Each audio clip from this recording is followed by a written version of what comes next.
A high school marching band.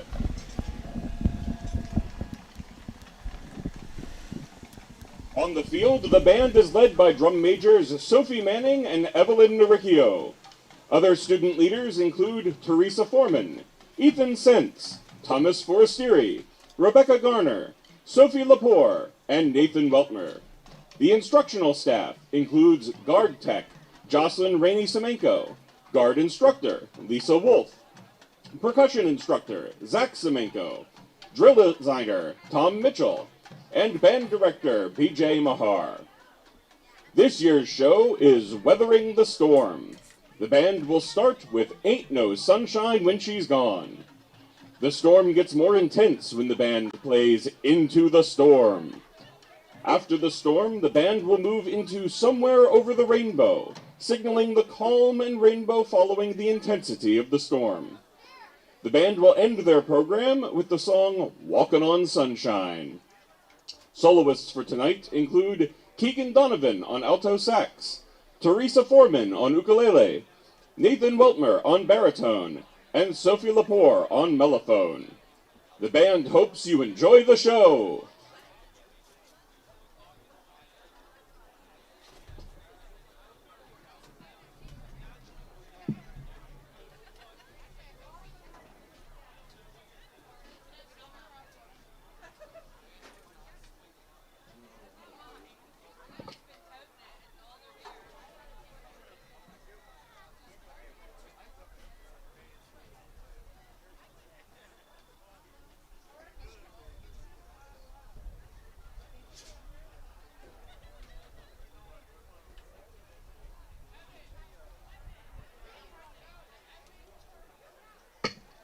Drum majors Sophie Manning and Evelyn Naricchio.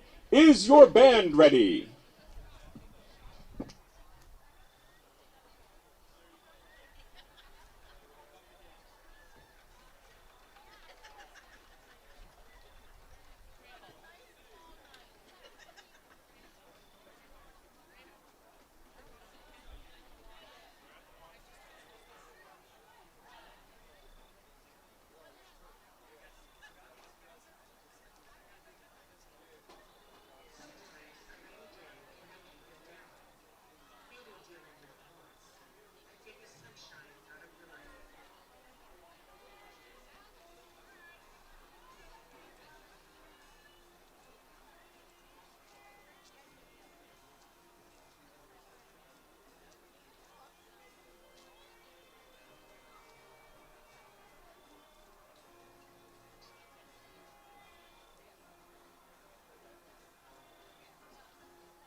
The West Perry football revenge tour continues. After a tough loss against the Susquehanna Township team just a couple of weeks ago, the Mustangs have been red hot as they look to continue their push for a District 3 playoff spot. But right now, here tonight at Trinity High School, the home of the Shamrocks, we have a massive Mid-Penn Conference Colonial Division matchup for you here tonight on YouTube as the West Prairie Mustangs, 6-1 overall, take on the Trinity Shamrocks, who are 5-2. Hello, everyone watching on YouTube. I am Alex Ball.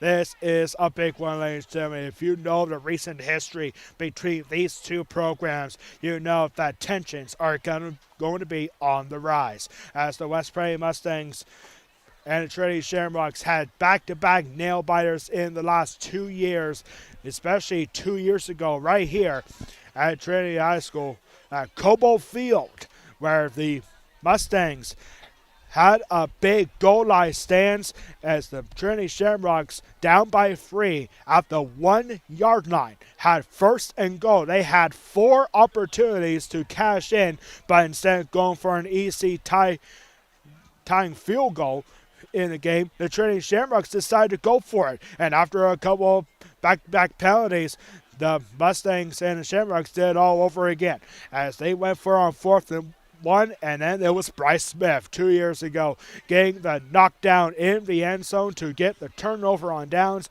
followed by a couple of quick rushing yards for the Mustangs to steal the victory 2 years ago. Last time West Prairie was here at Cobo Field, 1916. That was 2 years ago. Then it was last year at Mustang Stadium, where it was a big game offensively for both teams.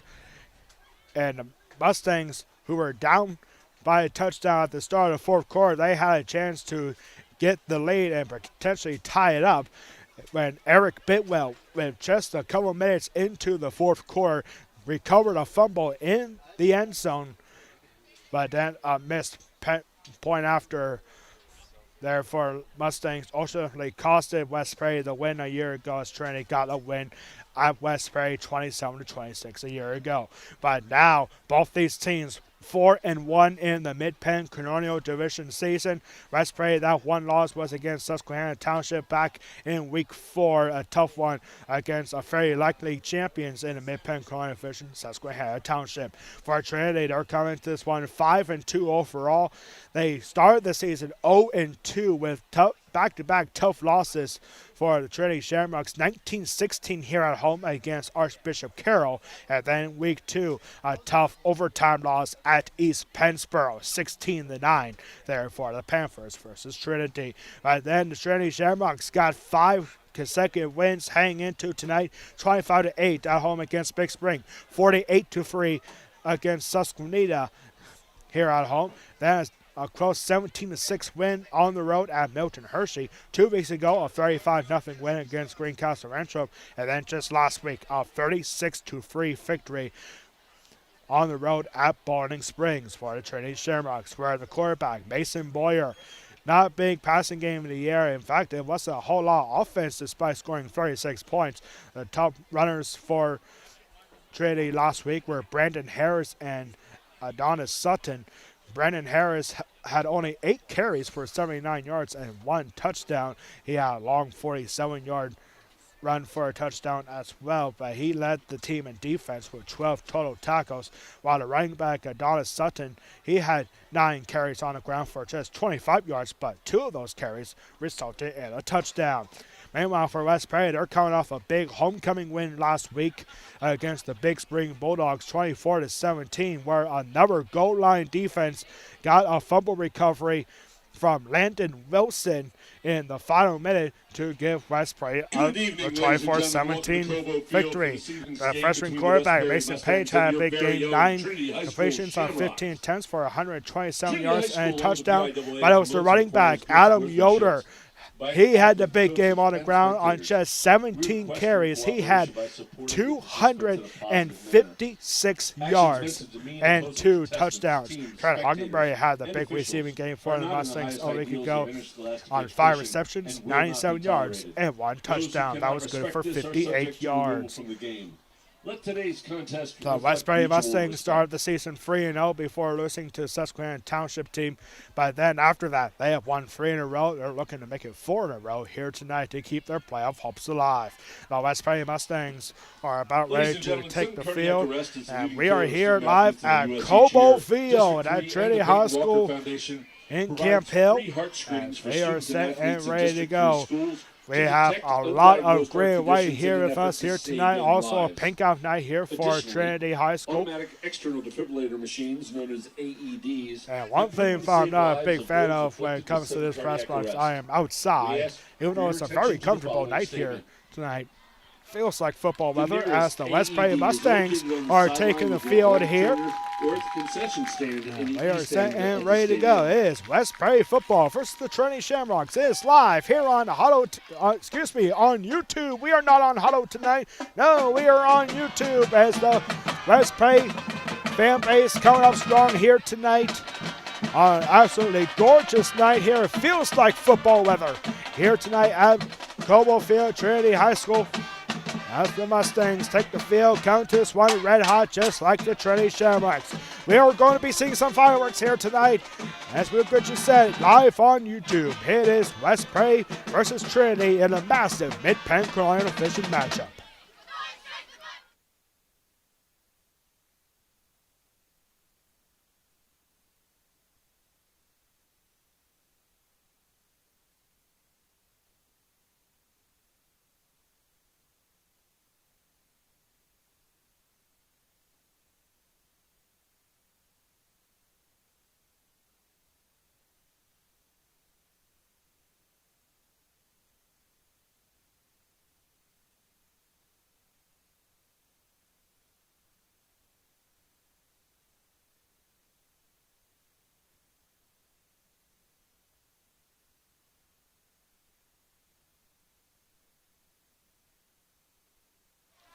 We are back here and getting you set for our Mid-Penn Colonial fishing matchup.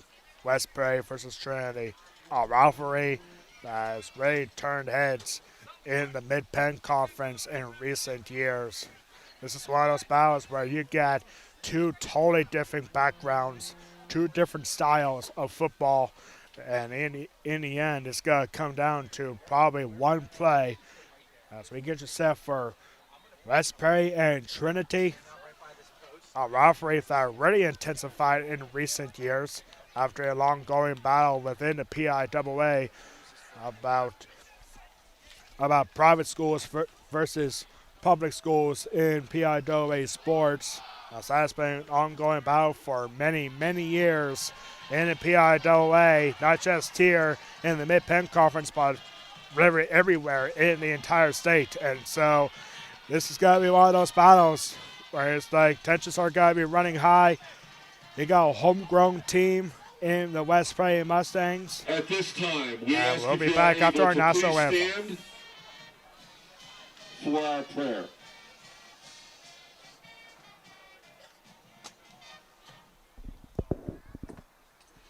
In the name of the Father, the Son, and the Holy Spirit.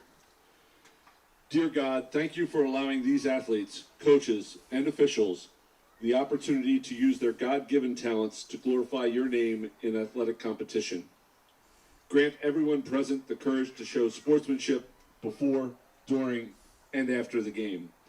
Let us remember that we are your children playing, officiating, or watching a game we love. We ask you to watch over everyone here tonight and those family members and friends who cannot be present. We ask this in your name, in the Father, the Son, and the Holy Spirit. Please remain standing for the playing of the national anthem by the Trinity High School Marching Band.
The Trinity Mid-Penn seniors Conference would like to Colonial acknowledge the following Division teachers for their hard work football and at its dedication. very best here These tonight. educators have made Both a these meaningful teams 4 difference in and the 1 lives on the year inside the of Mid-Penn these students Colonial that are being Division season. recognized tonight Now as one loss for honorary West Prairie captains against for Susquehanna the Township. game. And here we Miss go Lauren with Crisby, the Mustangs. nominated by They're Logan going to be Amatucci. wearing white here tonight, and the Mr. Trinity Joseph Shamrocks Spogley, wearing their nominated Shamrock by Mason green Boyer. here tonight Mrs. Carolyn at Jarrett, Cobo Field. nominated Thank by you so Anthony much for Brown. tuning in Mrs. on Kathleen YouTube Leandri, for nominated by exclusive Kevin coverage of Mrs. the Sarah Zellers, Mid-Penn nominated Colonial by Fishing Maddox matchup. Jasinski. Exclusive tonight. Mr. Luke You Varner, cannot find this nominated by anywhere Kenneth else except Klubbeis. right here on YouTube. Thank you so Mr. much Scott for tuning Singer, in. nominated by Robert Lewis Jr. Mr. Michael Creedy, nominated by Ethan Mann.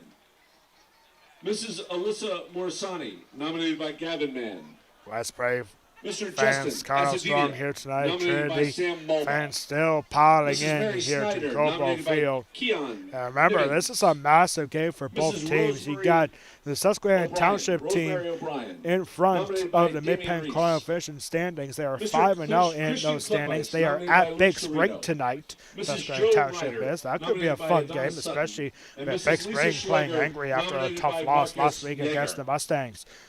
Trinity and West A round Prairie of currently applause for these tied for teachers second who dedicate in the their division lives to our standings, just students. one game behind Susquehanna Township.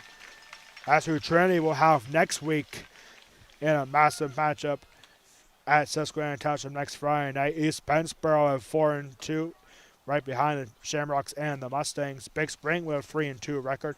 Middletown is number 6 in the Mid-Penn Colonial Fishing standings with 2 wins and 3 losses in the division. Greencastle Antrim, they have a non-conference game tonight. They are 2-4 in the Mid-Penn Colonial Fishing. The Greencastle Antrim Blue Devils, a long road trip for them. They are at Juniata tonight. And Milton Hershey and Bowling Springs, they faced each other last night. Westbury won the toss and will And be you just receiving. heard right there, West Prairie won the coin toss, and they will receive the ball here tonight. Mount Hershey and Bowling Springs going head-to-head last night, where the Mount Hershey team got their first win in the Mid-Penn Colonial Division by a score of 49-21 against the Bubblers last night. And so here we go. Now West Prairie Mustangs are in the green, West Prairie Mustangs are in the white. Trinity is in the green. Pink out night here for Trinity High School. Hey, here we go. A big road matchup here at Cobo Field. An absolutely gorgeous night here at Trinity High School. Here we go. Here comes the kicker. Got to get started here at Cobo Field. The West Prairie Mustangs back deep are Adam Yoder. And we are underway. A little bit of a short kick here. It's got to be fielded up the middle, and it's got to be taken back by at the 30-yard line, and that is going to be a where the Mustangs. Was number 34, Christian Loffman. Christian Loffman there getting the return. Gets it return. up to the 30-yard line. And here comes the freshman quarterback, Mason Page. He's going to be marked down at the 30. It'll be 1st and 10 for the Mustangs. Nod for his second career start. He started last week against Big Spring.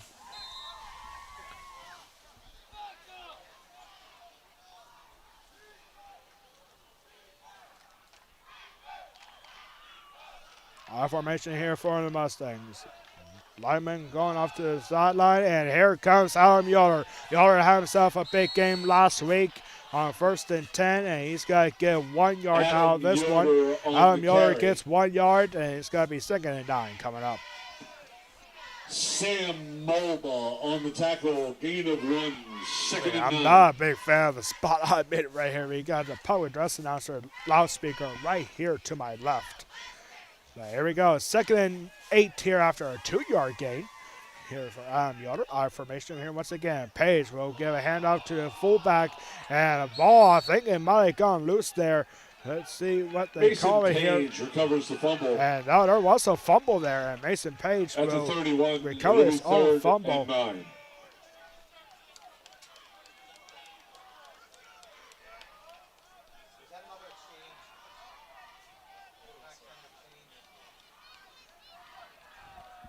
Yeah, I don't know if Mason Page was there on the fumble, but he did recover it. He recovered one fumble a week ago against the Bulldogs, and now here we go. No gain on that one. It's 3rd down and 9. Formation here once again. Page, he's going to have an option play. He's going to lose the football after being hit hard. Yoder has to get on top of the ball, but still loose. And the Shamrocks saying they have the ball. And let's see what the rule is, and it is. Fumble on the play. Trinity Shamrocks recover the fumble on West Prairie's opening drive, and they're going to have excellent fielding position to start their first drive. That ball recovered by Trinity. Ball placed at the 16. 1st and 10 Rocks.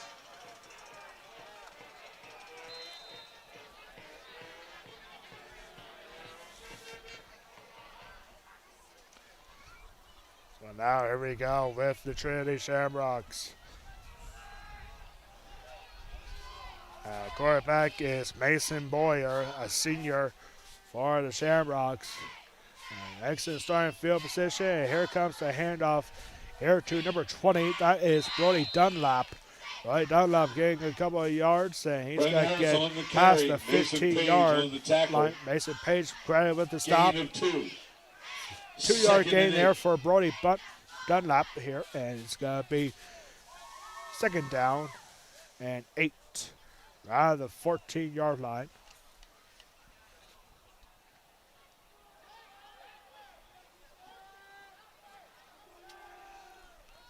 Cannot ask for a better starting field position after Trinity recovers a fumble on West Prairie's first drive. Here comes the quarterback. Handoff here once again to Dunlap. Dunlap is going to find a hole, and he will get it. It's actually a pass.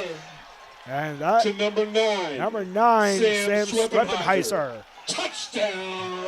And the Shamrocks have the first points of the game.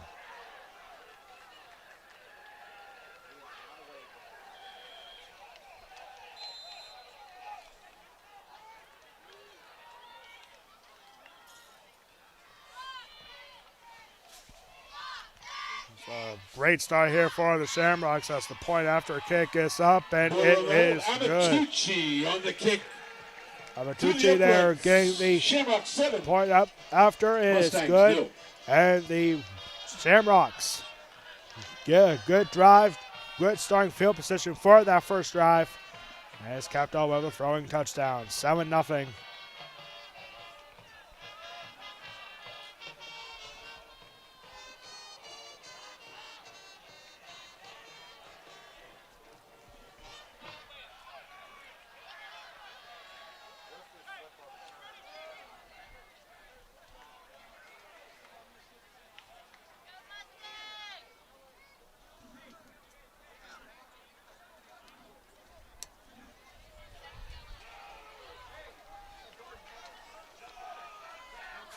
So now the Mustangs in deep trouble here early on. So you see the kicker bring it back here to the 40. He's going to have a short kick here. Drew Brand has to get on top of it, and he does. The pooch kick covered at the 33. 1st and 10 Mustangs. Shamrocks might have been going for something tricky there. It does not pay off as the Mustangs will have good starting field position for their second drive. A big game here tonight. West Prairie team down the sideline stunned after the opening drive resulted in a fumble loss. So here we go. The pass with a drive up the middle for Adam Yoder, and that's, or excuse me, Evan Chupa there on the carry. He's going to get 2 yards on that one. 2nd and 8. Mason Page, a freshman quarterback, got his first career start a week ago, getting a second career start here tonight. And he doesn't pass a whole lot, but he can be effective once he gets it going in the air. So here we go with a 2nd down and 8.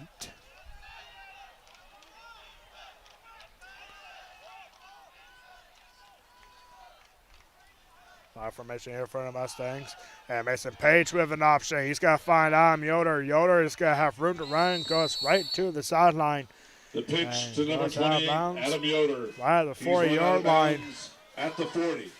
That'll bring up 3rd and 2. A good gain there is 6 yards. Goes up to the 40-yard line. That's 3rd down coming up here for the Mustangs.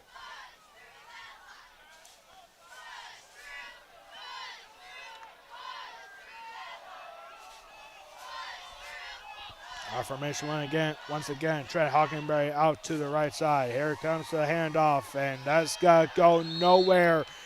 Here is Journey thinking they had a fumble there. Evan Jupa not getting anything going there. Gets back to the line of scrimmage. He might got half a yard even. 4th down. No gain there. He actually somehow gets a yard out of that. 4th and short. I hear is Page to punt. Mason Page here to return. Punt it back. First punt here tonight for the Mustangs. And Page has got to have a run, and he thought about going for it, but he gets the punt away and goes right through the pile up there for both teams. And this will get spotted down at the 10-yard line. Good punch there. Good punt there for Mason Page. Number 10 goes all the way to the 10. Left in the quarter.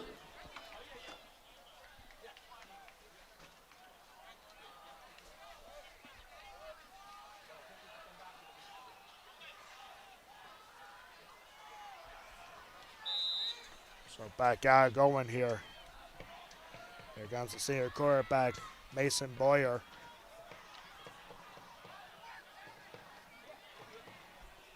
You cannot ask for a better starting field position on their last drive for the Trinity Shamrocks as they get a quick drive. And now a flag here. This is the first penalty marker of the game. And I don't know what that foul was, but it's on Trinity. And that's got to be half the distance to the goal. It's actually a legal substitution. So back under 11, it's got to go back to the 6. First down, 1st and 15. First down and 15 here for the Trinity Shamrocks.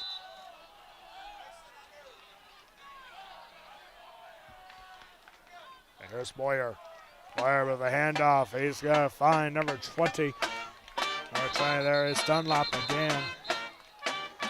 And he's going to get a couple of yards out, around 5 yards back.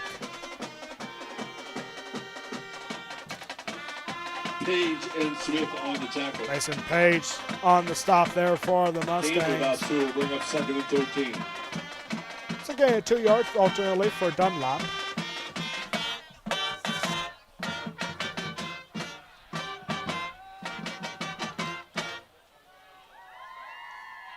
Second down, 13 after a 2-yard gain. Dunlap in the backfield. And here's Boyer. Boyer going to throw it. And nice snag up the left side there for number 8. That's 8, Adam Dalton. Complete to Adam Dalton. Adam Dalton getting a good Tackle run by there on the Mason reception, Page. but a long 3rd down coming up here. It's a gain of 5, so that's going to make it 3rd down and Gain 8. of about 5 will bring up 3rd and 8. One thing I love here at Trinity High School is the student section they have here at Trinity High School. It's right behind the end zone that you can see on your screen right now. The student section is right there. Boy, that's pretty cool. I wish we did that at West Perry. But here we go, 3rd down and 8. First 3rd down play coming up here for the Shamrocks. And took it for here, Quinn Palmstone blitz, and this ball is right through the hands and dropped. Went right to Shane Dunlap. Shane Dunlap there on the incompletion, goes right through his hands. And Mustangs, well, hold on, here's a late flag coming in here, spotted right at the 10-yard line. Now, you know it's pink out now when you see one of the officials with a pink towel around his belt. That's pretty cool, very spirited there.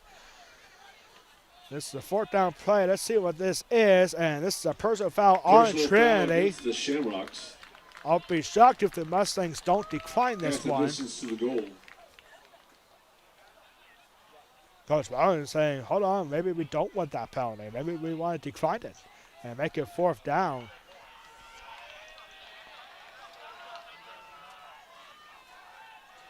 Or was it after the play?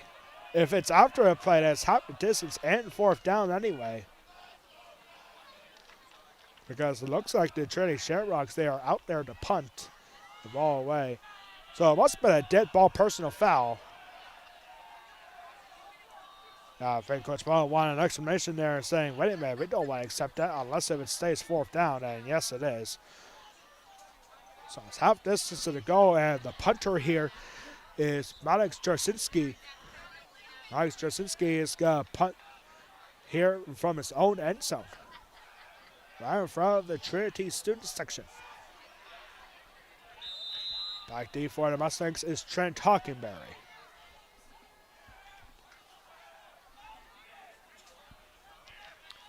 Punt here, and almost gets blocked and knocked down. Is the punter. Trinity looking for a personal foul, and it's got to take a West Prairie roll. This will get punt out to the 31. Spotted down at the First and 10 31-yard line. And Mustangs will have excellent starting field position for their next drive. Down by a touchdown. With 7:14 to go here in the first quarter.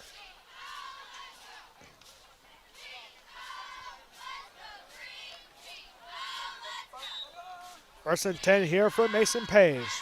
Ball spotted at the 31-yard line. A very good spot in Shamrock territory. And now Yoder got to get inside of 30, and a late flag coming in here. Tackled by Jarzinski. Jarzinski there on the Against stop. West Perry. And this is going to be for nothing here for the Mustangs as a holding is called. That's 10 yards. So I'll make it first down and 20. From the spot of the foul, repeat first down. A cool thing we have here at Cobo Field, the West Prairie Marching Band. They are right next to me here. Right here in the stands. Of course, I'm high up here in the press box, but the marching band, the majors are right here. So after the holding penalty, it is first down and 20. Page got a handoff here to Yoder. Yoder's got to get wrapped up right away. And the first to greet him there was Samuel Mulball. That's number 50, Damian Reese. Damian Reese also there credited with the tackle. Second loss of and a yard, so it's second and 21 here. Holding penalties, they can be crucial for any offense. And now a loss of 2 there makes it second and 22.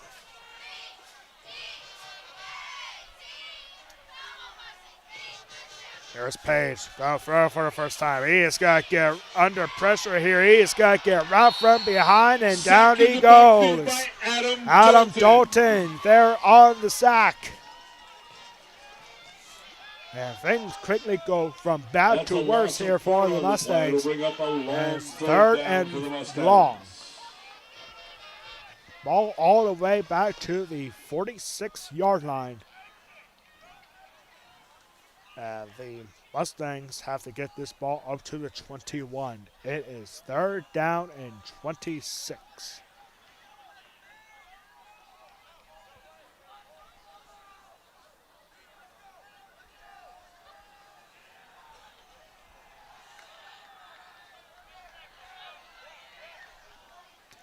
Third down and forever. Now, let's see what the Mustangs can do with this. Not many receivers by Drew Brandt on the motion. And he's going to find Evan Chupa. Chupa, he is going to look for a throw here down the middle, and this is going to be caught. And now the Mustangs have a decision to make. From Evan Chupa, Evan Chupa there on the trick play to find Adam Yoder. Number 28, Adam Yoder. Tackled by Adam Yoder goes up inside the 30-yard line. So now the Mustangs have a decision to make. Do they try to go for this on 4th and 7? Or do they punt this ball away from Mason Page? I don't think you have a big boot coming up here from Drew Brand. And it looks like the Mustangs are indeed got to go for this on 4th and 7. And Mason Page got to throw into double coverage, and this is going to get knocked down, but a flag comes in. There's a penalty marker right where the ball was thrown. Trent Hockenberry was the intended target. This is a big call here. If this is defensive pass interference. This could be a first down for the Mustangs. And pass interference Because on pass Trinity, interference. and that is going to give the 15 Mustangs yards, a automatic first down on down that one. on a 15-yard penalty. What a stop. What a big call there from the officials. And the Mustangs have new life from what was going to be a turnover on downs. It is now 1st and 10 for the Mustangs in the red zone.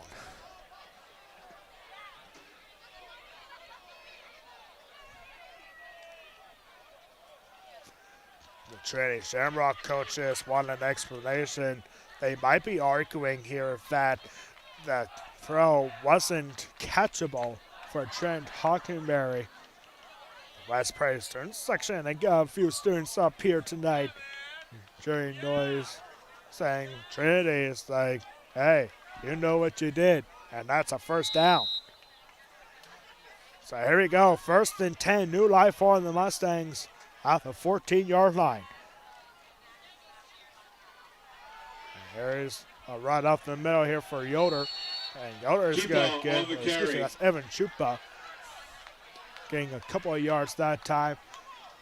West Prairie fans already getting frustrated with the runs that they have up the middle that aren't doing a whole lot here for the Mustangs. It's a 1-yard gain there for Evan Chupa. 2nd and 9 coming up. Mustangs in good position to tie this game up. Let's see what they do here at the 12-yard line. I formation here for the Mustangs. And it's a handoff here to Adam Yoder. Yoder trying to go up to the right side. He is going to get wrapped up again. And a late flag is coming in here. Jasinski there on the tackle. But I think this might be on the Trinity Shamrocks defense on that hit. Let's see what this is. A personal foul. And it's going to be on the Trinity Shamrocks.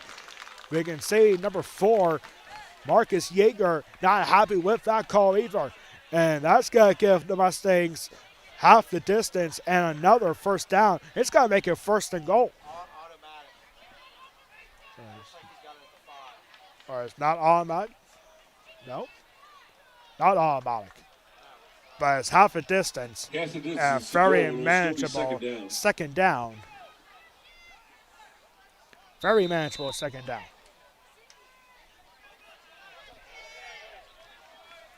So it's 2nd and 2 after the personal foul.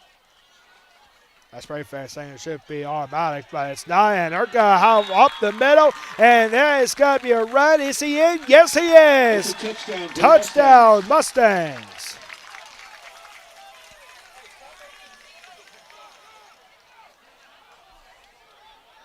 Alice Evan Chupa up the middle.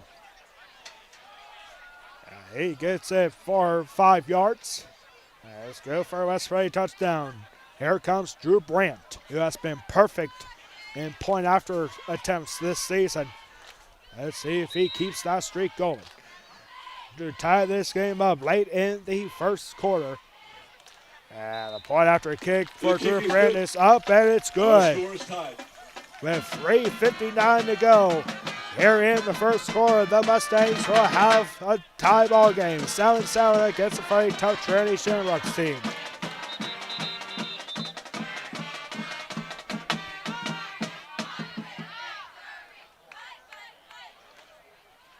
And it looks like one of the Trinity Shamrock players a little slow to get up after that point after attempt. That was number 1, Maddox Jasinski. Quickly gets off the field there. I think he was just a little shaken up for that. After a big pile up there. But 7-7 here in the first quarter. A pickup game for the second straight week for West Prairie football from Penn Live. A pickup game, which means this is very evenly matched. We got 2 4-1 teams in the Mid-Penn Colonial division. The Trinity Shamrocks started the season 0-2 after back-to-back tough losses against Archbishop Carroll, and then in week 2, overtime loss at East Pennsboro. Here we go, 3:59 to go. Drew Brand gonna kick it deep. And it's a fairly low kick. Is this gonna stay in bounds? Yes, it will. The Mustangs are gonna have a chance to get this run back. Kick recovered by Caleb Kleppis. around the Caleb 20. Keplis It'll be first and 10. there on Shamrocks. the recovery. The Shamrocks are going to have first and 10 right on the 20. An absolutely gorgeous night here at Cobo Field. It just feels like fall weather, doesn't it? Feels like football weather. According to our friends over the ABC 27 Weather Center, we are sitting pretty right now at 57 degrees. Clear skies here tonight. Of course, that forecast is going to change the next couple of days, so we're keeping an eye on some coastal moisture coming up the East Coast here. That could have a damper on things for your weekend plans coming up. But absolutely gorgeous night here tonight at Trinity High School in Camp Hill. 3:58 to go. The Shamrocks had to punt their ball the last time. And now you're going to run up the middle and trip up here and push forward here from the Shamrocks offense. That was Sutton going up the middle. He's going to get a pretty good chunk of yards there. 6 yards on the Gary. And it's going to be 2nd and 4. Looked like Quentin Palm at the bottom of that. Quentin Palm was on top of that tackle there. So 2nd and 6 coming up here for Trinity.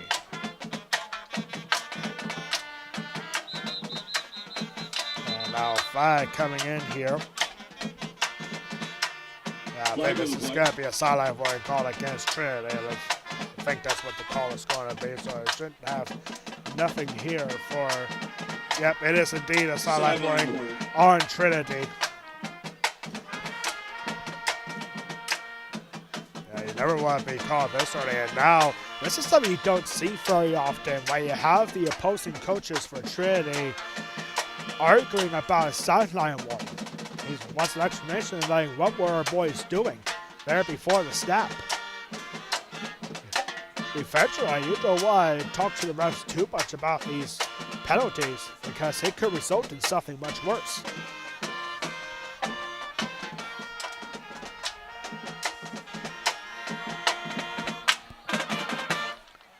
That's Prairie Marching Band, our 3-time defending state champions here with us tonight. Here we go, 2nd and 4.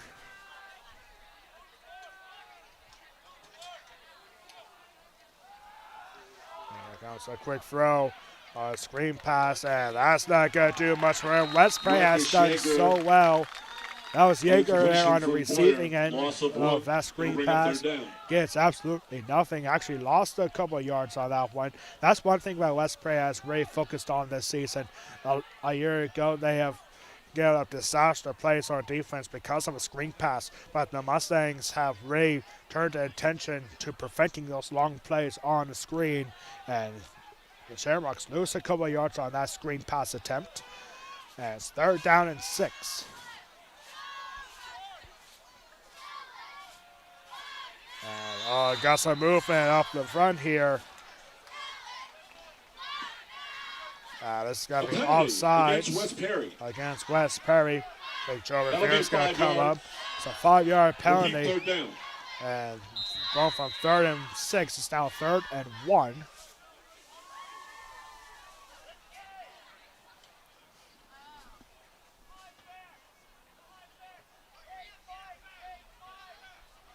So much more manageable 3rd down play coming up.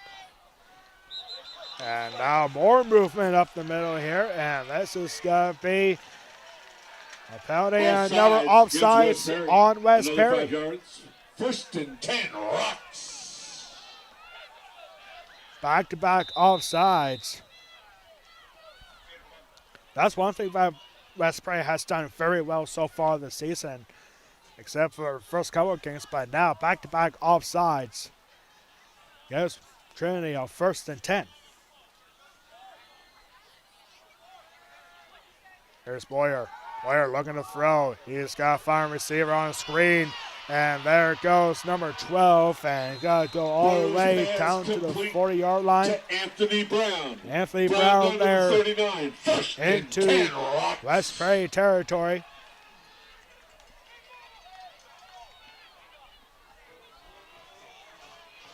It's a big play there on the screen.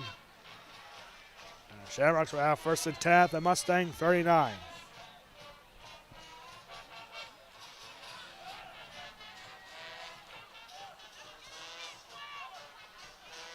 Boyer, he's got to have a handoff here very quickly. And wrapping up number 5, Adonis Sutton. Number 45, That Caleb was number Osbeck. 45, on the Caleb tackle. Osbeck.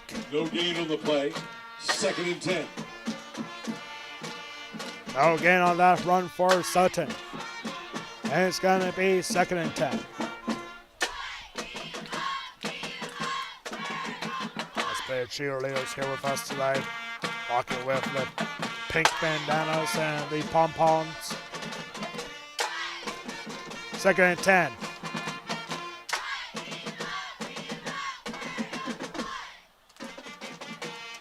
Boyer, empty backfield. He's got to throw it. He's got to get knocked down. That pass incomplete. 3rd down. That pass was intended for Klepis. And knocked down there by Caleb Osbeck. 3rd down coming up with less than a minute to go. Here in the first quarter. A tight ball game here.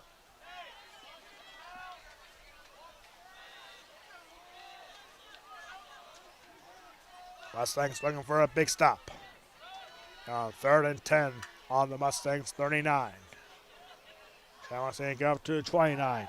Here comes the pass attempt, and it's got to be completed by a good stop. Jarzinski there on the receiving end. Adam Yoder saving a first down. Only a 1 yard gain on the screen pass. And now Trinity has a decision to make. They don't necessarily have to have another pass here or another play here before the end of the first quarter. And with that, the quarter will run out. Trinity Shamrocks will indeed let the first quarter run out. And take it up 4th and 9. Not a great game offensively in the first 12 minutes for the Mustangs or the Shamrocks. But at the end of 1, Trinity 7, West Perry 7. You are watching Mid-Penn Conference Colonial Fishing Football, West Perry versus Trinity, exclusively on YouTube. We'll be back for the start of the second quarter.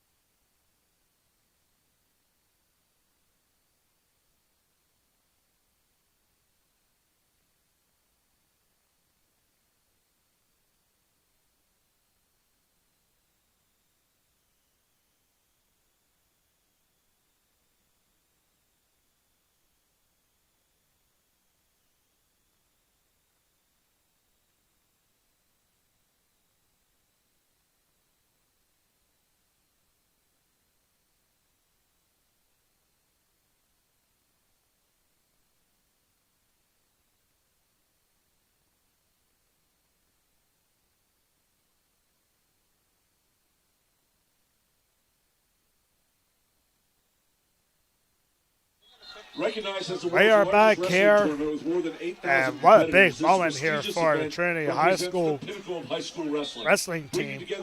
Some of the wrestlers for the Trinity Shamrock team being recognized for their accomplishments.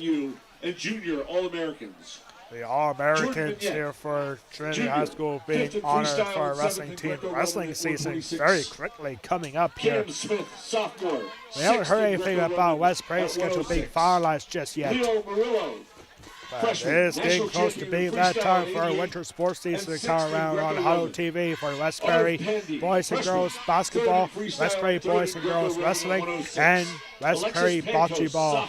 All coming up soon for our winter sports season. I did get a chance to look at the high school gym earlier today. It is coming along very nice.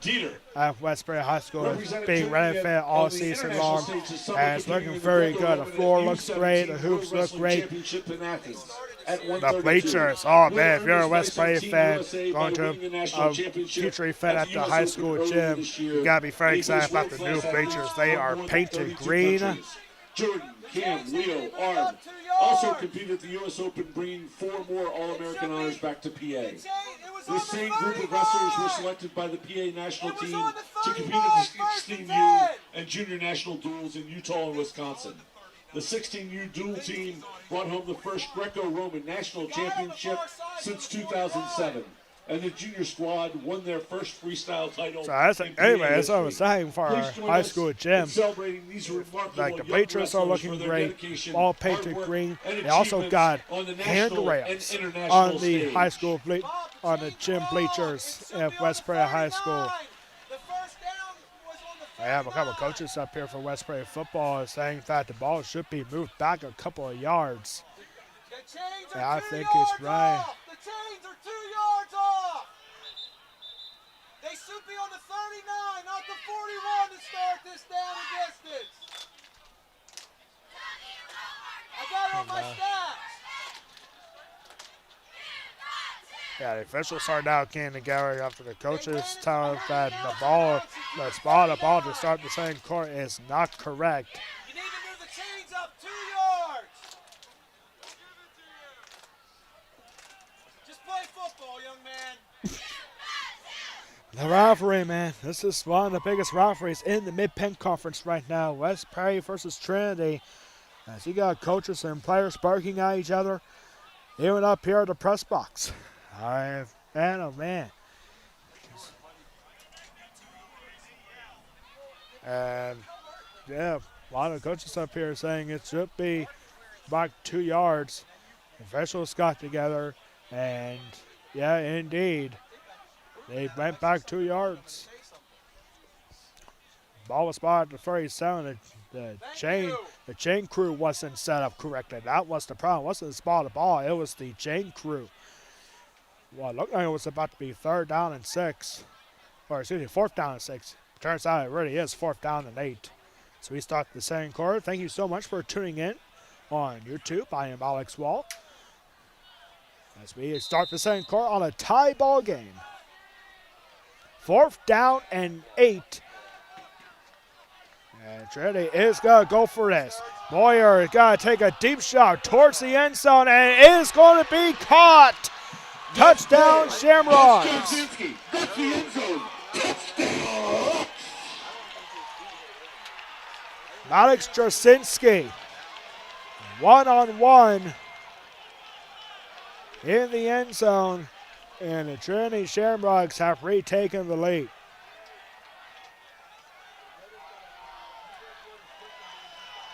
Taking a shot on 4th and 8. And hold on here as the officials for some reason are getting together here. It looks like this is a clear touchdown from up here. And nope, they'll say it's going to remain a touchdown. And here comes the point after a kick attempt for Lucky Amatucci. What a strike. And now whistle. I think that was just a drop flag there, so nothing doing. Point after a kick coming up here from Tomducci. Point after a kick is up, and it is good. Amatucci's kick. We are just 8 Trinity seconds 14, into the second quarter. Trinity Shamrocks retake the lead. It is 14-7 Shamrocks. Other big games in the Mid-Penn Colonial Division tonight. You got the Susquehanna Township team at Big Spring tonight. East Pennsboro is at home tonight against Middletown. And Greencastle Antrim in a non-conference matchup. They are at Juniata tonight. That's a big matchup. A long road trip, too, for the Blue Devils up in Mifflintown, right above Perry County. Big game there tonight. So here we go with the Mustangs and the Shamrocks. Shamrocks are back up by a touchdown. As we just get started, one play in the second quarter was good for a touchdown. Squib kick, and it's going to go right to a West Prairie player. He's trying to Hockenberry. Got to get past the 40, and he is going to get marked down around the 42-yard line. The Mustangs will have 1st and 10. One player probably do not have here with us tonight.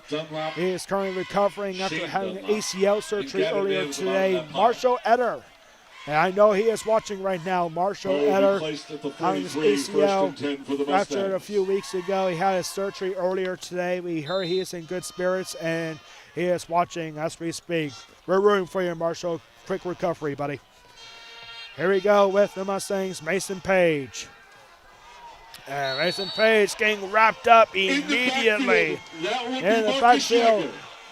Tackle for a loss. Marcus Necker.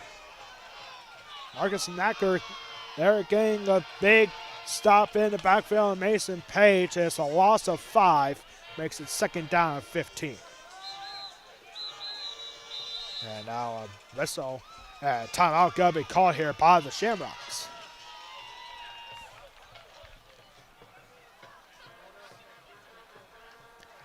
West Prairie football with 2 more games left in the regular season as they look to continue their playoff push, and the revenge tour continues for West Prairie football.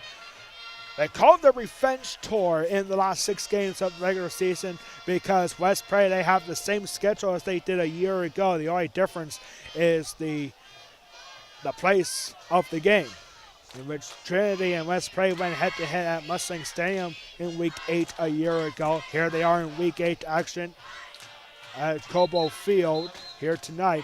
And the Mustangs started last season 4-0 before losing their last 6 games after being Susquehanna Township. So these 6 games, the last 6 games in the regular season for West Prairie, they all lost to a year ago. And they call it the revenge tour. They are halfway done, 3-0 in this revenge tour, with Milton Hershey and Greencastle Antrim coming up after tonight. Yeah, the last 2 games, and in a good spot for a playoff game. But that's not until another 4 weeks. Here we go for the West Prairie Mustangs. There's a handoff here to Mueller on the pitch. He's got to get close to midfield. And he's got to get up to the 48-yard line. 20 on the carry. That was actually number 20 for the Mustangs. Nah, that was Adam Yoder. Nah, that was Adam Yoder. It was number 28. We don't have a number 20 on I thought 28 on the carry. Yeah. That was Yoder. Yeah, we don't have a number Gain 20 on about for 10 on the West Prairie. play. Bring up 3rd and 5. It's kind of interesting we don't have a number 20. But anyway, number 28, Adam Yoder. He's got to get a good chunk of yards out of that one. 8 yards on the carry. Makes it 3rd down and 7. 3rd down and 5 make that. There's Page. Page with a handoff. Here to Yoder. Yoder's got to get into Trinity territory. Yeager there on the tackle. And it's got to be 4th down. And 2. 4th down and 2. The Mustangs now have a decision to make here once again. Looks like the punting unit is coming out. But don't be fooled by that. Anything can happen. It's one of the benefits of having a punter who's also your quarterback. We saw that in recent years with Marcus Quaker with some trickery in the backfield on the punt. Back deep is Jarsinski going to return this West Prairie punt on 4th and 2. And Page almost gets blocked, and this is sky high. And it's going to land and take a Trinity roll. And no, there's a fumble here. Wait a minute. I don't think this is going to matter because this was touched. And wait a minute. They're saying West Prairie has the ball. Trinity cannot be happy about this because West Prairie, it looked like from up here that a West Prairie player knocked the ball forward to a Trinity player, which will mark the ball dead at the spot. But they're saying West Prairie has the ball. Trinity coach is not happy about this one. Yeah, I'm sure this is Trinity ball. Trinity's saying it should be our ball because the West Prairie player knocked it forward. Yeah, I was going to say, West Prairie is not going to be happy about this call, but it is the right call. 10 Shamrocks. Yeah, I was going to say. As nice as that would have been for the Mustangs, it is definitely that a West Prairie player. I didn't see who it was, but he knocked the ball forward back to a Trinity player. Yeah, but as soon as you touch it, the ball is dead. Unless if it gets touched by a Trinity player first, which was not the case here. So the Shamrocks are going to have 1st and 10 at the 41-yard line. That was almost a big call there by the refs. 1st and 10, and a handoff here to number 26. Raymond Harris on the carry. Brandon Harris there on the carry. And Sturgeon Jadro. Gain of 2, 2nd and 8. With his merchandise. I mean, he has some nice merchandise. He gave me a shirt of his a few weeks ago. It's a very nice shirt. Got some nice merchandise there for Kane Sturgeon. Look up his Facebook page. Might be able to post that link later on my Facebook page as well. Here we go. Gain of 2 there. Makes it 2nd and 8.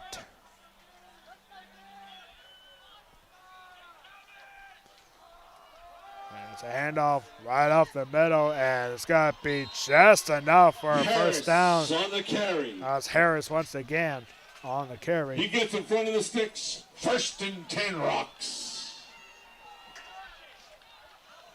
And he gets into West Prairie territory up to the 48-yard line. 1st and 10.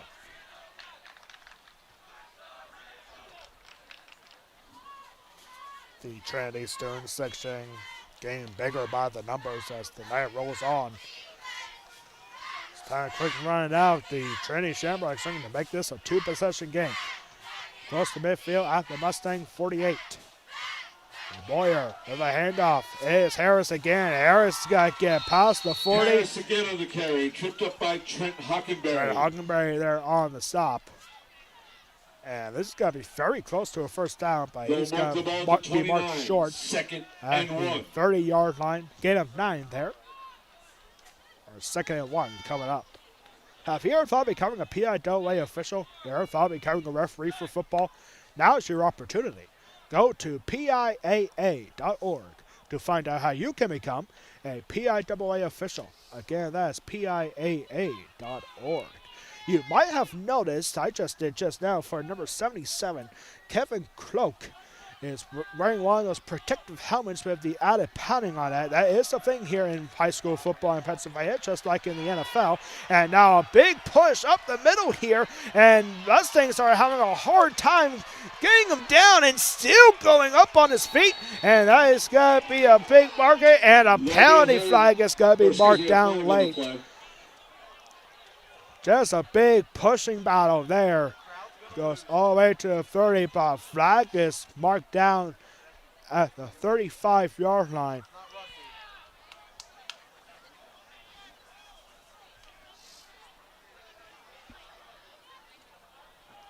Coming up next on our West Prairie, coming up on halftime, we'll have the West Prairie High School Marching Band with their halftime performance. We'll also take a look at other scores from around the area. All that more coming up on the Golden Pipes halftime report. Flag is marked here at the 35-yard line. And they are going to pick it up. They are picking it up, and this is going to be a massive gain here for the Trinity Shamrocks. The officials talked it over and say, what was it? And I guess it said nothing. So it's a big gain. Number 45, Caleb Osbeck for West Prairie, not happy, saying we need to get a big stop here. That is the biggest pushing battle that we have seen in years against the West Prairie defense. So here we go, back at 1st and 10 inside the red zone. And here comes the flag coming in for Harris. Flag in the play. Not going to be enough for a first down, but it might not matter. I think this is going to be a holding.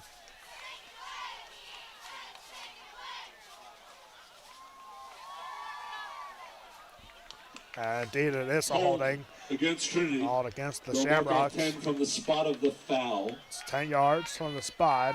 It's from the line of scrimmage, so it's going to be 1st and 20. The West Prairie fans, they are letting it be known. You cannot do that here in this sport.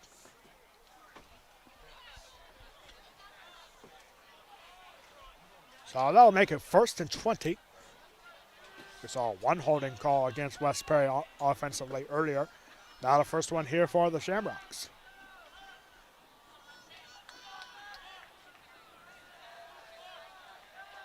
Here's Boyer. Boyer with a, and no, he's got to throw it, find Trasinski. Trasinski with a spin move. He's got to get past the 15, and he's got to be marked out of bounds. Pass complete to Trasinski. First Now down. West Prefect saying there was a shove, and there's pushing in the end zone here. I didn't see that coming. No, I think it was the Trinity Shamrocks getting the student section all fired up. Jarzynski gets it down to the 13. So a big chunk of yardage there. It's a gain of 14. For the Shamrocks. Make that gain of 13 on 1st and 20. Whistle here. West Perry's going to call a timeout. Timeout. West Perry.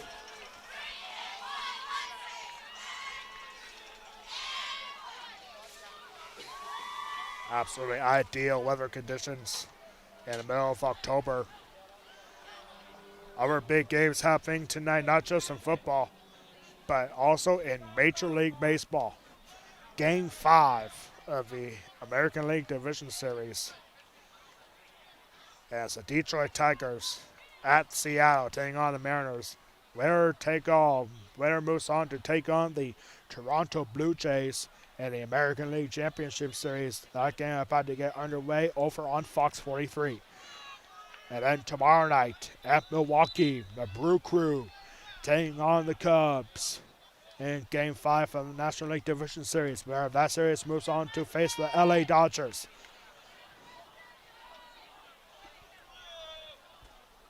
.11 left to go here in the first half.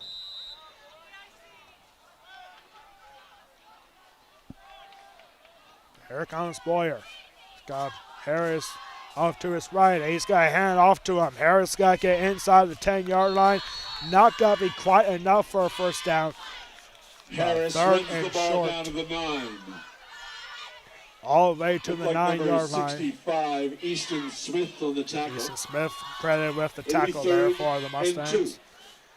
Third and a long 2 yards coming up. There for the Mustangs.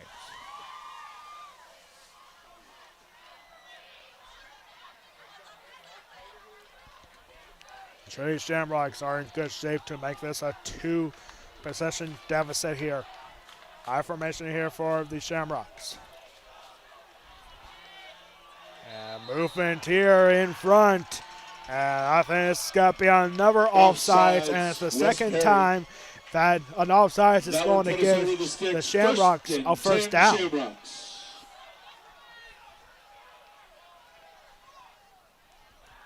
That is now 3 offsides. And it's 1st and goal. 1st and goal at the 5. At the 5-yard line. And off here to Harris. Harris will squeeze right through, and he is in. That's Harris. That's Pater. Touchdown, Shamrocks.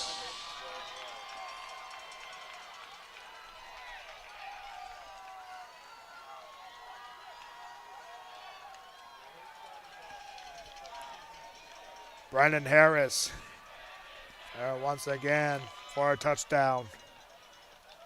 And now point after kick coming up here from Amatucci. Amatucci point after kick is up, and it is good. And with 5:17 left to go here in the second quarter, the Trinity Shamrocks are now up by 14. Trinity 21. Mustangs 7.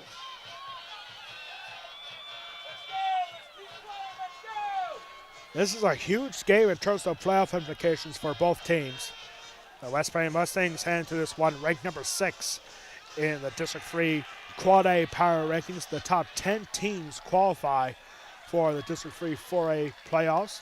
If the postseason started tonight, they would have been on the road at number 3 seed, which right now is Twin Valley, who is undefeated.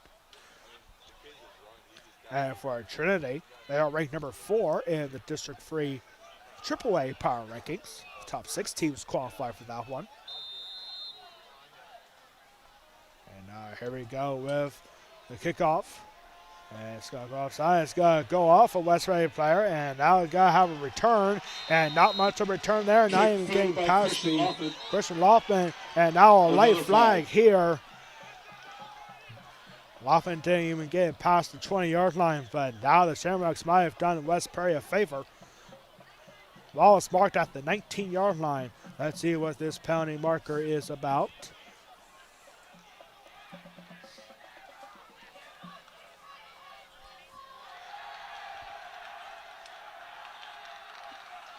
And it's a personal foul, and it's against the Mustangs. The Mustangs didn't look like there was any pushing or shoving going on. Something might have been said on the Mustang offense on a return team there. But you go from the 20, and now you're back at your own 10-yard line. 1st and 10 for the Mustangs.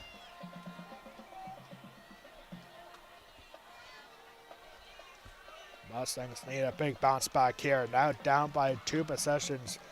And this is big for Trinity. Considering West Prairie got the ball first to start the first half, Trinity will get the ball to start the second. So here we go, 1st and 10 from the 10. Here for the Mustangs. That's a handoff.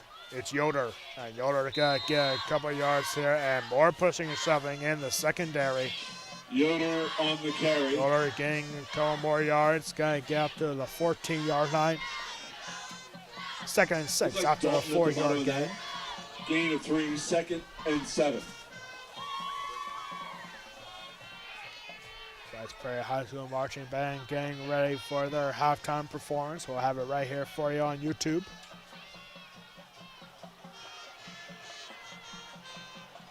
Trinity Shamrocks Band is also performing here before the game. Great performance from Trinity Band before the game started. Here's Mason Page. And he had a wide open receiver in Trent Hockenberry. 3rd down. Hockenberry was all by himself at 20, but Mason Page under pressure threw it over. 3rd and 8 coming up.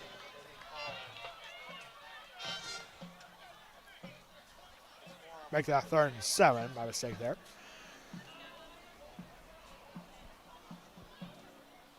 The Trinity student section making a lot of noise behind the West Prairie offense.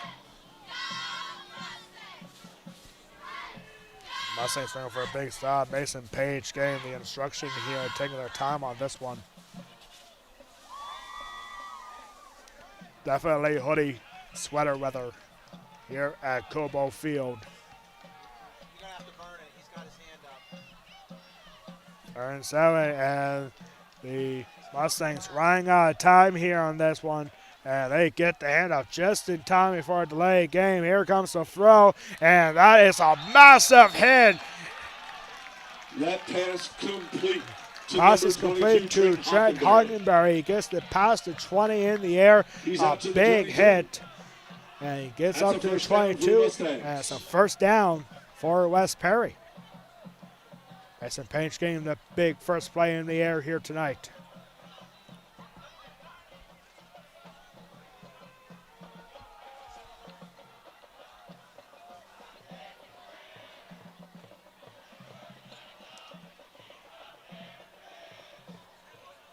There we go, 1st and 10 at the 22.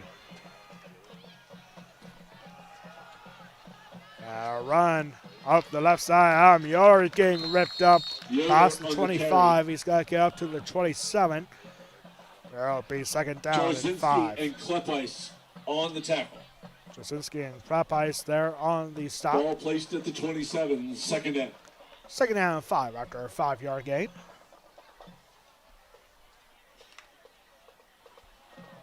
Mustangs needing some points here before the end of the first half. High formation here once again for the Mustangs. It's a handoff to Yoder. Yoder got to get up to the 30-yard line and not much else after Yoder that. Again on the carry, 62 Luke. All right, Adam Yoder a week ago had 250-plus yards on the ground on just 19 carries, including a pair of touchdowns for Adam Yoder last week, a homecoming game against Big Spring. 3rd down and 2. I think it's safe to say that the Shamrocks have done their homework on the Mustangs. instant classics the last 2 times the 2 teams have met. And now whistle here. A flag is coming. And it's a false start against the Mustangs. Illegal procedure, West Perry. Mark off 5. Repeat. 3rd down. So back 5 yards. And that'll make it 3rd down and 7.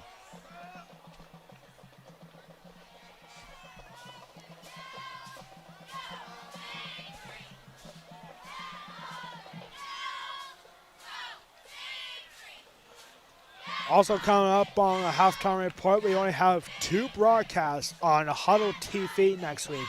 And then we're done once it gets to around playoff time. And here we go. It's Mason Page. He's going to throw it, and he's going to throw it, and gets picked off. That pass Brody intercepted Dunlap by number 20. with Brody the INT. The first Ball interception 30, first for and 10. Mason Page Shamrock. went right to him. And the Shamrocks have a chance to put this one away. Try and make it a blowout before halftime. Already up by 2 touchdowns. A short return there for Dunlap. With 2:36 to go. Here in the first half. 1st and 10 for the Shamrocks after the INT. Hand off here to Harris. Harris has been keeping busy in the backfield here tonight on the run game. And now a late flag coming in. 2 late flags coming in at the end of the run. Okay, we knew there would be some aggressive play style here for both teams. And we're seeing that with the amount of flags that we have seen here in the first half. There has been a lot of laundry here in the first half. And it's a personal foul against the Mustangs. Personal foul, West Perry. Trinity Shamrock fans saw something that they didn't like it. Now they're really going to like it here on the Mustangs defense. A personal foul. Drew Brent is now going to come in. On the 13-ish. 1st and 10, Shamrocks. 15-yard personal foul and gives the Shamrocks an automatic 1st down inside of the red zone up to the 13-yard line.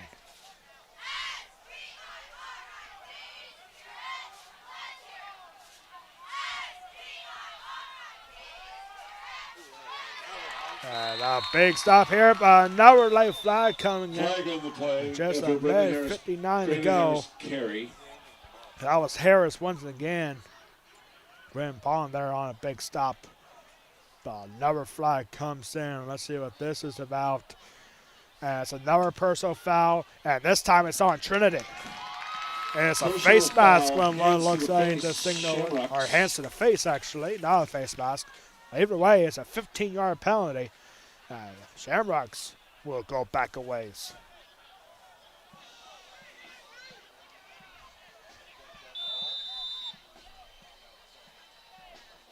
The 1st and 25. That's not a spot you want to be in here for Trinity. 1st and 25. It takes them out of field goal range, too. Their kicker doesn't have a big boot for a field goal range, not from this range. So 1st and 25 after the personal foul, hands to the face. There's Boyer. Boyer got to throw it. And he's got to find a wide open receiver here, taken down right away by Mason Page. Boyer's pass complete to Anthony Brown. Tackled by Anthony Mason Brown Page. there. It got out of bounds at the 21.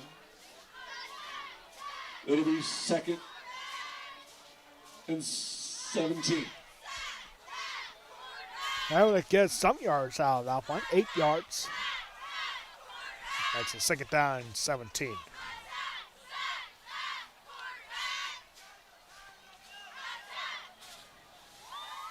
So now you are in field goal range here for the Trinity kicker. And it's Boyer. Boyer, he's got to have a throw here as Trasinski here. He's got to dive to try to get back to the original line of scrimmage. Boyer's pass complete to Maddox Jarzynski. Maddox Trasinski there. He's out of diving, bounds around the 17-yard line. trying to make it 3rd and Bring up manageable. 3rd down. He steps out of bounds before that. So now it is 3rd down and roughly 13. Now I can imagine if Trinity doesn't get a first down or a touchdown here, they can get a first down without scoring. But if they don't get this, it's likely they're going to kick a field goal. We'll see. The wind's light and favorable here tonight. 3rd and 13. And here comes the throw towards the end zone, and it's going to fall incomplete. Sails past the end zone off to the left side. 4th down. And now it's 4th down, and the kicking team coming out. Try to go for a rather easy field goal here.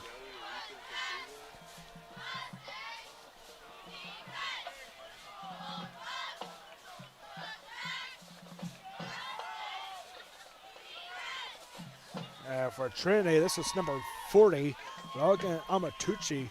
He's got to have an opportunity here, a 32-yard field goal attempt. Kick is up, and it is good. 700 deployer to Amatucci's foot through Amatucci is through the uprights. And with 7. a minute 18 seconds left to go here in the first half, Jay Shamrocks now have a 3-possession lead. Once again, stick around for the Golden Pipes halftime report, as we'll have the West Prairie High School Marching Band halftime performance. We'll take a look at other scores from around the area. All that and more coming up on the Golden Pipes halftime report.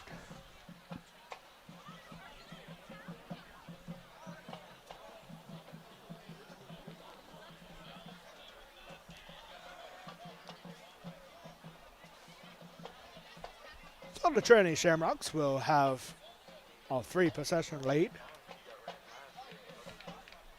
24-7 here for the Mustangs. Or excuse me, for the Shamrocks. And this is a booming kick right out to the end zone. And that is just the 4th touchback of the season. And now Bristol's here. Looked like a little bit of pushing and shoving here, but no flag. So the Mustangs will have a 1st and 10 at their own 20.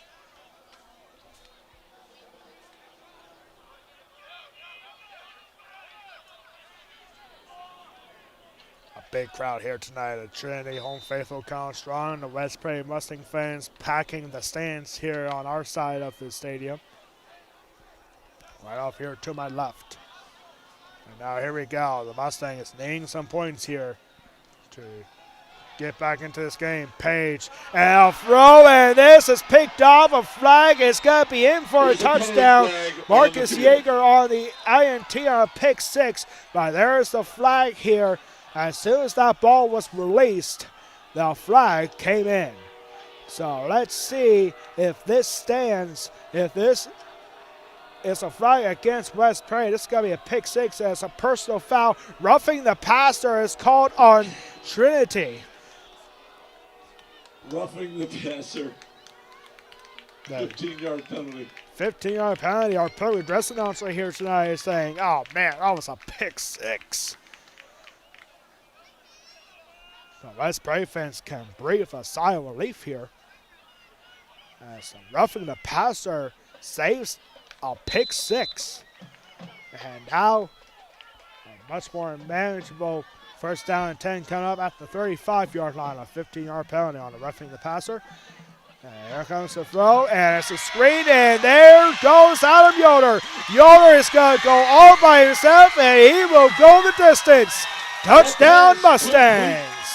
Mason Page to Adam Yoder into the end zone. Touchdown Mustangs. 65 yards on a screen pass from Mason Page to Adam Yoder. And Yoder with his fancy footwork takes it to the house. He almost got cut off from behind inside the 5-yard line. And now flag coming in. And it's going to be unsportsmanlike conduct, I believe, on Trinity, and yes, it is.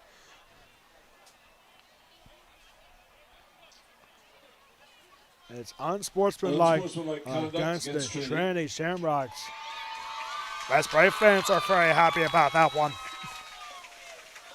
Some of you do not want to get called on at this level of the game. especially after giving up a long touchdown screen pass.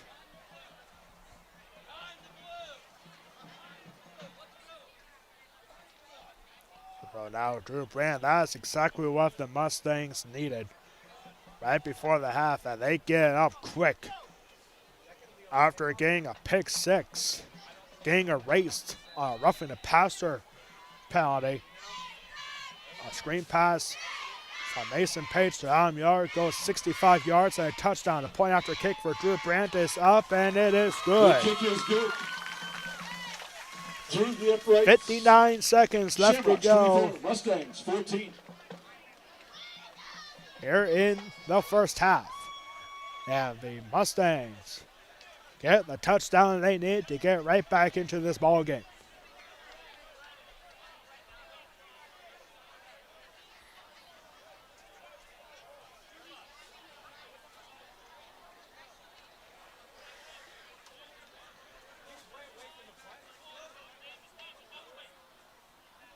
So the unsportsmanlike conduct has got to be accessed on the kickoff here.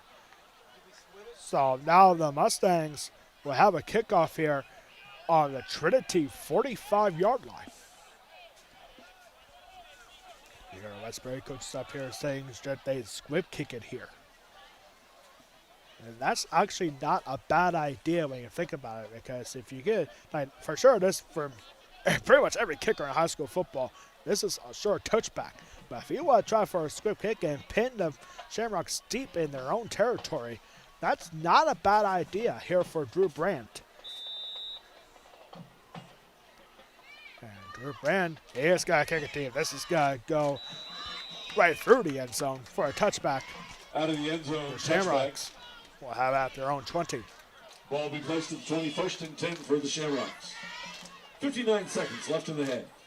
So after giving up a huge touchdown defensively for Trinity, do they want to try to go for anything here, knowing that they will get the ball to start the second half?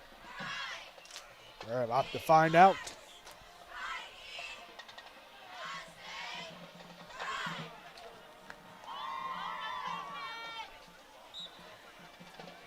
So here we go. Mason Boyer. Just realized we have two Masons at quarterback here tonight. Mason Boyer for Trinity. And now here we go with Boyer. He's got to have a throw. He's got to find Trasinski. Trasinski's got to go to the right side. He's got to get past the 40 to the 45 and getting close to midfield. But a flag is going to probably push him back here. Another flag. Penalty. We have our stats guy here for Westbury football here with us. How many flags is that now? All together here in the first half. This is a lot. This is a lot of laundry here in the first half. And I think this one is going back towards the Shamrocks.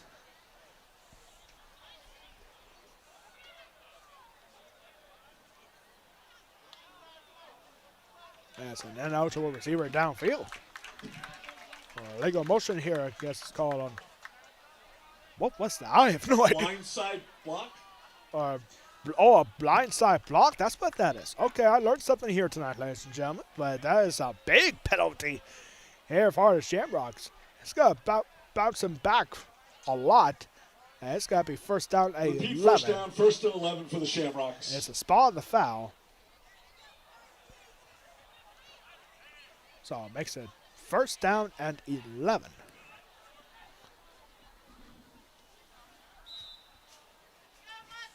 Tell you what, this is a long first half. It's 8-13. I mean, that's what happens when you have a lot of flags, a lot of penalties here in the first half on both sides. That's playing Richie Penn patiently waiting to get on the field. Here we go, first and 11. Quick screen pass and look at this. There goes number 10, Caprice. He's past the 40 and he's got to get wrapped down. A defensive breakdown and potentially saving a touchdown. And there was pass. Mason Hoffer. Jaeger to Clevice. A triple option there. Line, first and 10, Rocks. What a big play there. And going out of bounds too. So that ultimately saves the touchdown. 37 seconds left. And completes was all by himself. And now whistle here. I think one of these two teams just took a timeout. The question is, which one?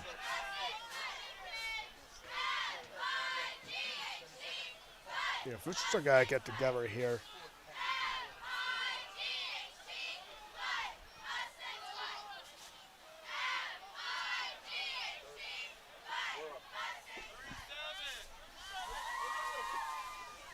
And, they're going to add more time back on the clock.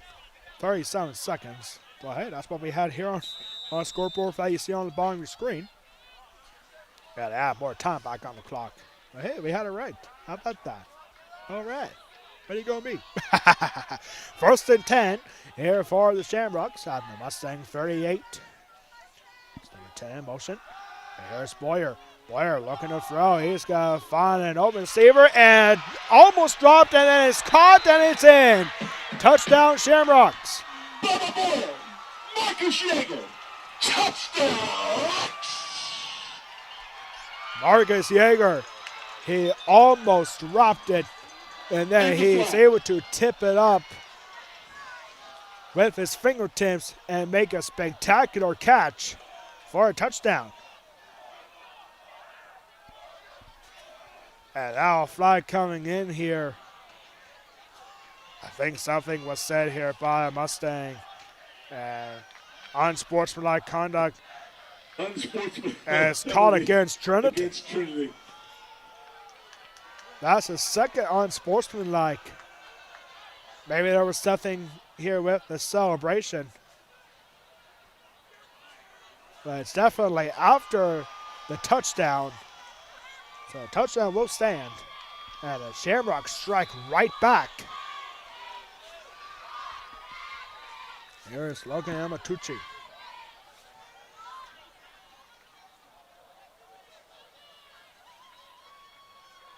A stoppage here. I think they're going to move this 15 yards back. Or they're bringing in a new holder here for the Shamrocks.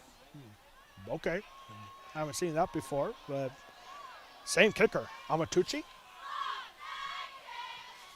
Amatucci point after kick is up, and it is good. Amatucci's kick through the uprights. Trinity, 29 seconds to go. 14. Here in the first half. Man, this is like the longest final 3 minutes of a first half I've ever seen. Flags, touchdowns, more flags.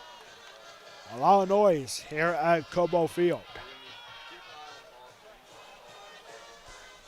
But the Shamrocks, after giving up a big touchdown in their last drive, defensively, they get one offensively here. So with the offside, with the unsportsmanlike conduct on Trinity, their kickoff is going to be marked 15 yards back. And the Shamrocks are going to kick it from their own 25.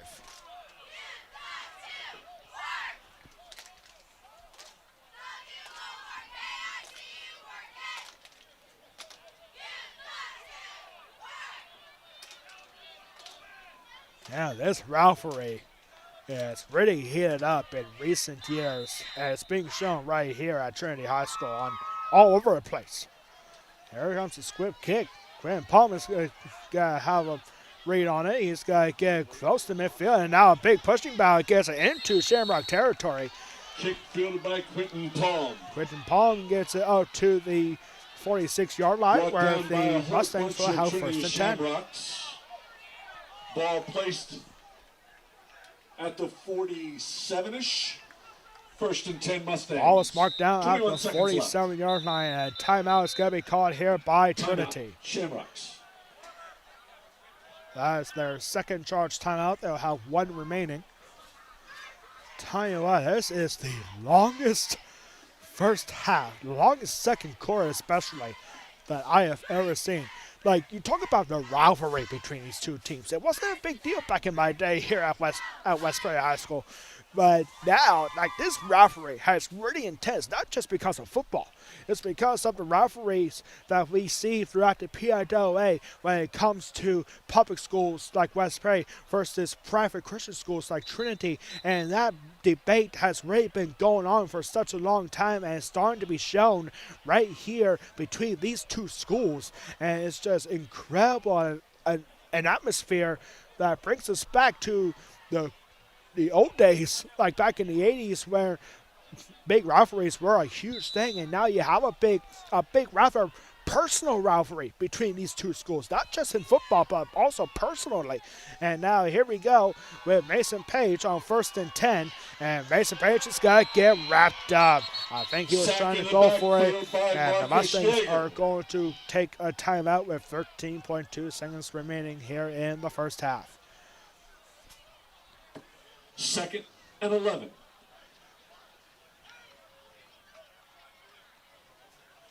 Now, one thing that the PIAA did do recently was to have students that are in private schools to be able to participate in sports that is not offered by a private school. So let's say, for example, if I went to Trinity, and by extreme example is that if Trinity doesn't have a wrestling team, which they definitely do, if they didn't have a wrestling team and I went to Trinity here and they don't have a wrestling team, I can go to a nearby public school and compete for that wrestling team, which in this case would be Camp Hill, and I would still be a student here at Trinity. So that's what the PIAA has done recently, just this year, in fact. And so, yeah, but the fans here, we'll talk more about this on the halftime report, as here we go with Mason Page. Mason Page gets hit hard, and he was trying to find an open receiver. Incomplete. And that was number 23 in Mason Hoffer.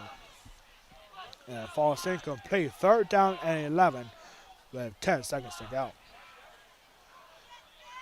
Like, the one thing about fans, like, especially for public school fans, is that they want a separate playoff. And some states do have a separate playoffs between public schools and private schools. But the thing is, Pennsylvania doesn't do that. And it gives some of those schools huge advantage. Like, for example, St. Joseph's Prep for football. Like, out of Philadelphia, one of the best teams in the entire state. You got what's another one? In wrestling, you got Bethlehem Catholic, one of the best teams in AAA. But they all face these public school wrestlers or other teams. And when it comes to playoff time, fans in the PIAA system, they want that to be changed. They want a separate playoff system for public schools and private schools. Now, West Prairie's got to use their last time out here to try to get something going here with 10 seconds left to go here in the first half.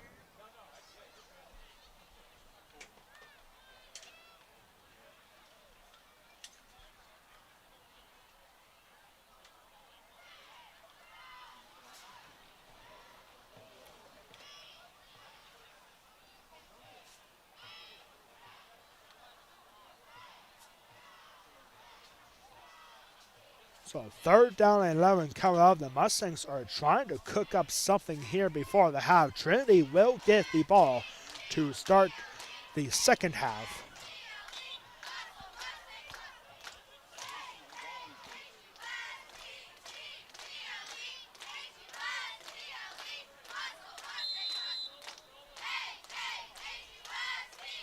There we go. After 2 timeouts called by West Prairie, they have no timeouts remaining. Mason Page, 3rd and 11. He is going to take a deep shot downfield, trying to find Alan Mueller. Ball is loose, it's tipped, and a flag is going to come in. This is going to be pass interference. I can imagine it's going to be on Trinity.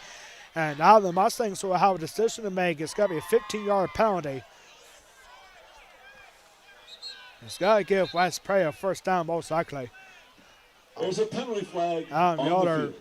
under double coverage. The ball was tipped. It was up in the air for a few seconds. You have 3 seconds left. Pass interference. Pass interference is indeed called against Trinity. That's a first down on a 15-yard penalty. So for West Prairie, they have time for one more play to try to get this in the end zone, or you could ask a lot from Drew Brandt and go for a long field goal attempt. What are the Mustangs going to do here? We saw Drew Brandt talking with the coaching staff down the sideline.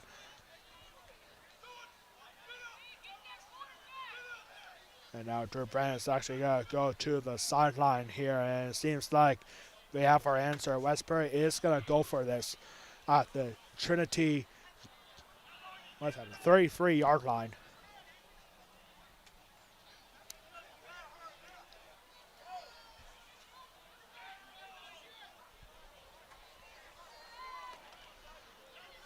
First and 10, the Mustangs are going to go for this. Our formation here, 3 wide for the Mustangs, 2 to the left, to the right. And here's Mason Page. And he is going to get wrapped up, nowhere to go, and that will take us to halftime. And that'll be the half. Samuel Mulball there with the sack, and we have finally reached halftime here at Trinity High School. Cobo Field and Shamrocks are all fired up. And we have finally reached halftime. Your score at the half, Trinity 31, West Prairie 14. You are watching West Prairie versus Trinity football exclusively on YouTube. And now we'll take a break, relax, and get you set for the West Prairie High School Marching Band here for our halftime performance.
A great performance there for the Westbury High School marching band. As you can see on the bottom of your screen, our scoreboard here, 31-14 in favor of the Trinity Shamrocks.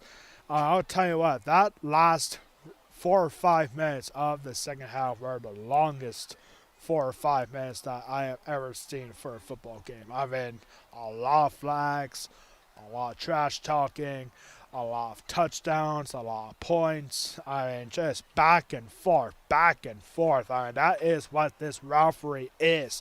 It just keeps going and going. You see a couple unsportsmanlike conducts, 2 of them against the Trinity Shamrocks, and it's incredible what the atmosphere here is like when you got 2 schools that really do not care for one another, especially when it comes to the gridiron. And here we are at halftime for a 31-14 lead for the Trinity Shamrocks. They are going to get the ball back to start the second half in just a matter of minutes.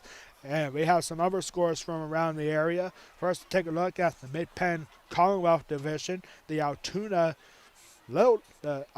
team with a 7-0 lead at halftime. Also in the third quarter now at Cumberland Valley High School. A good battle here. Harrisburg, the Cougars, are going to stay unbeaten as they are up 14-10 at Cumberland Valley in the third quarter. In the Mid-Penn Keystone Division, we have a couple of scoring updates. At halftime at Redland High School, the Shippensburg Greyhounds and the Redline Patriots tied at 7-7 at the half. In the second quarter right now at Waynesboro, the Mechanicsburg Wildcats have a 26-3 lead. In the third quarter, Hershey, the Trojans are up 28-7 against the Northern York Polar Bears at Northern down in Dillsburg. In the Mid-Penn Capital Division, you got the Newport Buffaloes in the second quarter, and the Buffaloes are up 7-0 right now against Halifax. Lime Mountain in the third quarter is up 34-8 at James Buchanan. A good one up at Mifflintown in Juniata County. The Juniata Indians in the third quarter are up 20-14 against Greencastle Antrim. Already in the fourth quarter, the Steel and High Spire Steamrollers are at Camp Hill, right down the road from where we are. Steel High is up 55-0 already in the fourth quarter. Of course, you know about this score in the Mid-Penn Colonial Division that you're looking on right now. Also happening in the Mid-Penn Colonial Division, well, we already announced it actually. Juniata up 20-14 against Greencastle Antrim. Non-conference matchup there as the Westbury Mustangs get back out on the field. And next week on Huddle TV are our last 2 broadcasts of the regular season before the playoffs begin. As the Westbury Lady Mustangs for girls soccer will have senior night on Tuesday, as they'll take on the Big Spring Bulldogs in a non-conference matchup there for Westbury Girls Soccer Senior Night. And then next Friday on Huddle TV, we will have Westbury Football Senior Night as they look to shake things up a bit here at the second half. As Westbury Football will have their senior night next week for their last home game of the regular season, looking to continue their playoff push as they will host the Milton Hershey's Spartans next week in a Mid-Penn Colonial Fishing matchup. 2 more games left for both of these teams. Westbury next week will have senior night against Milton Hershey. Then 2 weeks from tonight, they will be at Greencastle Antrim. Unfortunately, I will not be at that game because I have other plans. I'm going up to see Shay Dyer, Westbury graduate, and the rest of the Lock Haven University field hockey team as they'll be taking on the Penn State Nittany Lions in 2 weeks from tonight at Lock Haven, taking on Penn State. And then the next day, I will be up at Mansfield University to see Westbury football alumni Marcus Quaker, who had an incredible game, I heard, last week for the Mountaineers in football. As the next day, I'll see on the 26th, I believe, the last Saturday of October, I'll be up at Mansfield as they'll be taking on Cornell that night. I'm excited to see those 2 teams, Lock Haven field hockey and Mansfield football, featuring Westbury alumni. For Trinity, they have 2 more games left in the regular season as they're looking for their 6th win of the year. As Trinity next week will be on the road for the last time in the regular season. They'll be at Susquehanna Township next Friday night. That could be a massive game tonight, next week for Trinity Shamrocks. And then week 10, Trinity will be back here at home 2 weeks from tonight for their senior night against Middletown. A little bit of a local rivalry there. This is a big game for both teams. West Prairie in playoff contention, ranked number 6 in the District 3 4A power rankings. They are only behind number 5, Lampere Strasburg, 6-1, and the top 4 teams in Quad A are undefeated. In order from 4 to 1, Twin Valley, West York, Susquehanna Township, and Wyomissing. If the playoffs started tonight, West Prairie would have been on the road at West York. And for Trinity, they are ranked number 4 in the AAA power rankings. Drew Brant. And here we go to get things started here for the 3rd quarter as we start off the second half. That will wrap up our halftime report. And Yeager back deep. There we go, Drew Brand. He's got a Howard onside kick opportunity here, and this goes right through, and the Mustangs, the ball is still loose, and the Mustangs will have it. Onside kick recovered by West Perry. If you haven't done your homework on the West Prairie Mustangs, you can expect an onside kick from Drew Brand. Well, hold on here.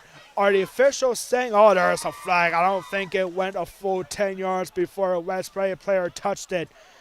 I don't think this is going to be West Prairie ball. Let's see what this is.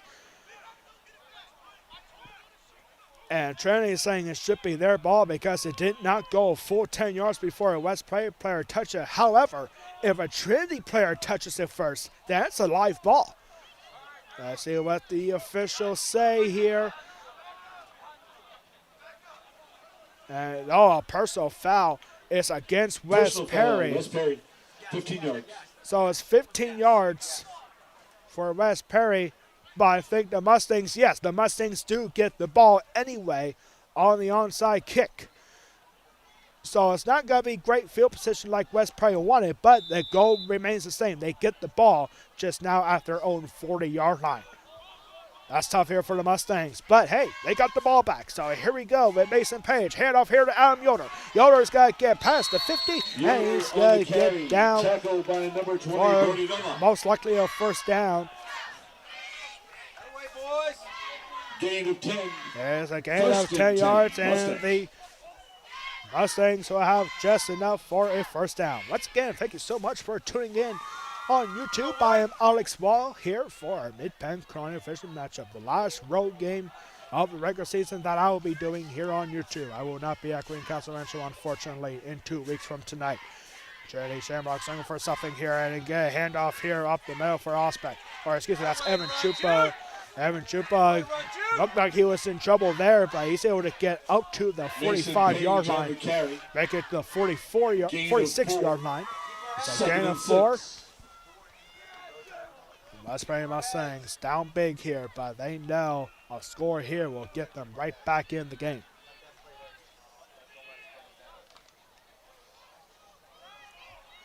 Second and 4 here after the 4-yard gain from Evan Chupa. Formation here, Evan Chupa and Adam Yoder in the back, and Mason Page with the option, and he's got to find Adam Yoder. Yoder is not going to have a big run this time on an option. He's able to get past the 40 and up to the 35-yard line. First and 10 Mustangs.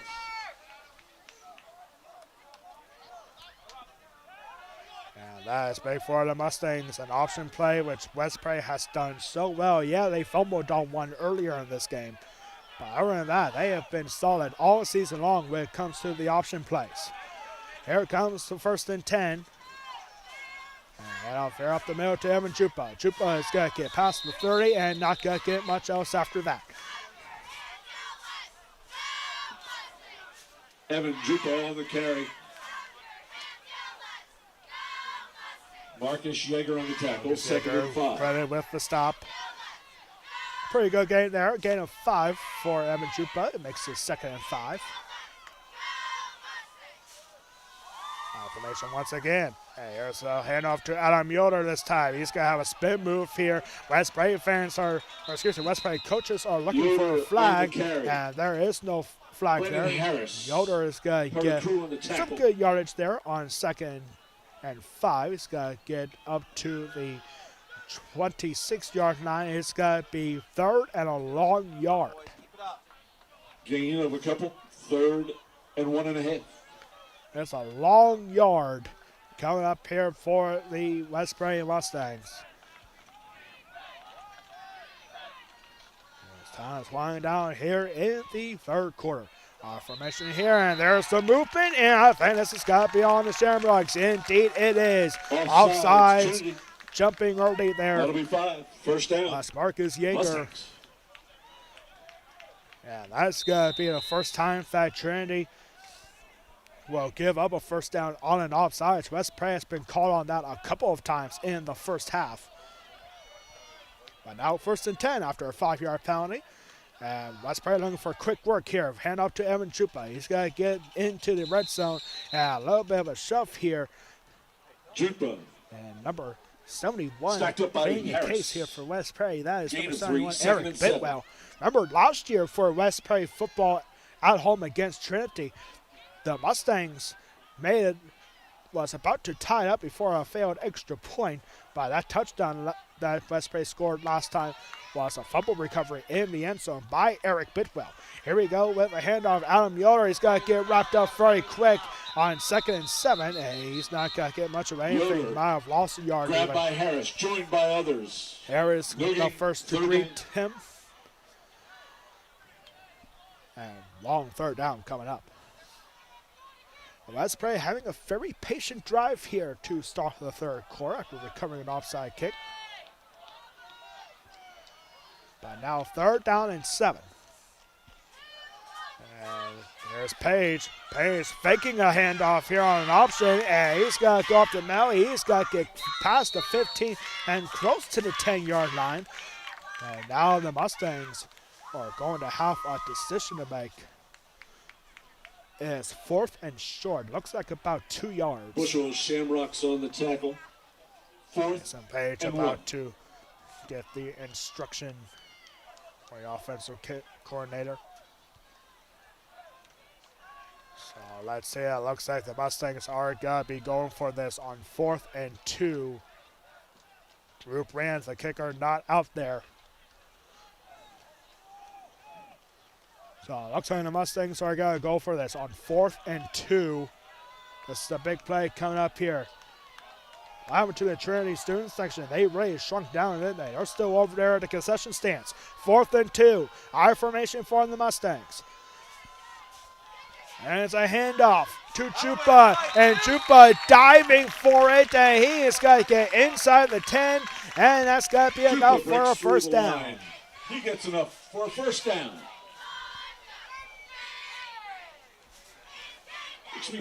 Evan Chupa looked like he was going to get wrapped up right away. But instead, he gets a push forward, almost like a tush push, if you will. Shout out to you Eagles fans out there. Tough loss for them last night against the Giants.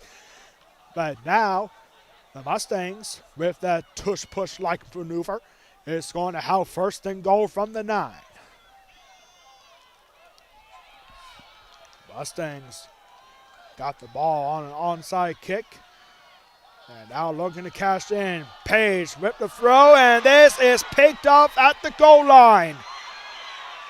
And now looking for a big return is Mason Noecker. And Noecker is going to get pushed out of bounds. Flag on the play. And a late flag. And hold on, there is a penalty marker at the 5-yard line.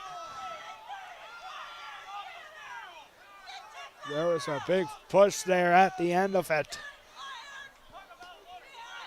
West Prairie fans letting their voices be heard right on the sideline.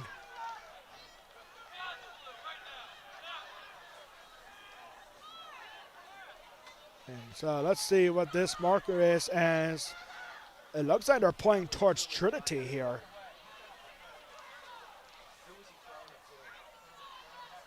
Could not see who the intended target was at the end of it, but I think the interception is going to stand.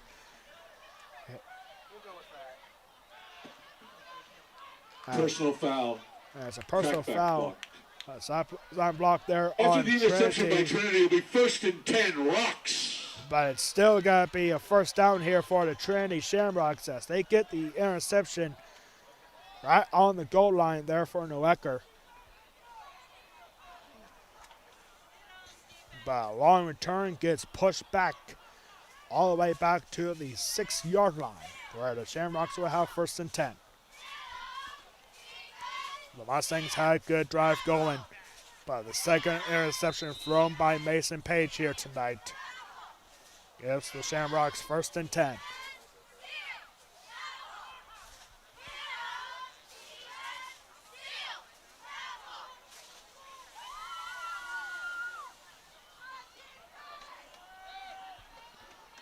So here we go with the Shamrocks. Mason Boyer. And a whistle here. Flag is thrown. False start. This is going to be half the distance. Procedure Go up Trinity. to the, Half the distance to the looks goal. like the 1.5-yard line. The ball was spotted at the 3. And it's got to be bounced back to the 1.5-yard line. Number 4, Marcus Yeager, saying, "Are you sure about that?" And yep, the officials are definitely sure on this one. 1st and 12.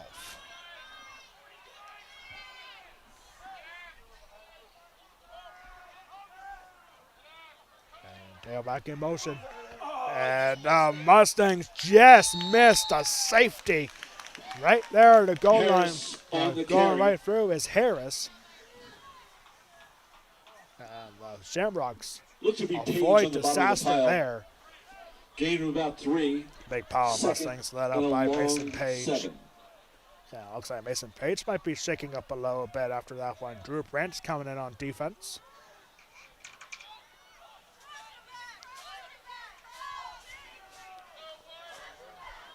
Here comes Boyer. I formation here.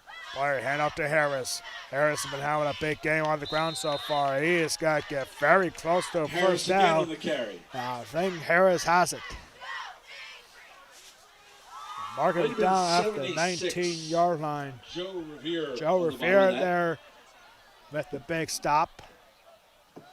That makes the line it's to gain 1st and 10. 1st and 10, Rocks.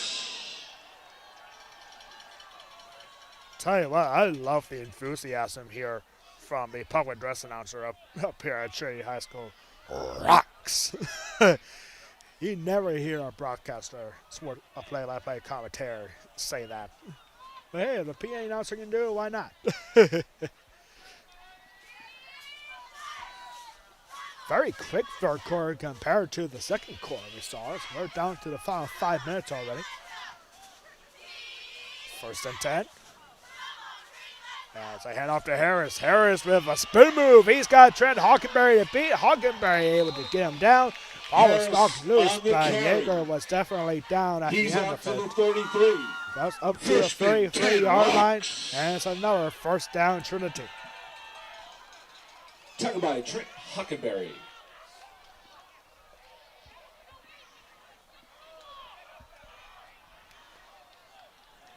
Now you're starting to hear some of the Trinity fans making noise when it comes to this rivalry. I mean, I tell you, very quickly here, in the last couple of years, since we started broadcasting West Prairie Athletics, this rivalry has really intensified and is showing once again right here. And here we go with 1st and 10, and it's a handoff. And now the ball was loose, and the Mustangs did not Dalton on the realize carry. that was Fumble Dalton recovered by there Trinity. on the run, and it's going to be Ball at recovered. the 42 and a half. That was Lucas Harder on the fumble recovery there. Yeah, I don't think West Prairie players knew that that ball was loose.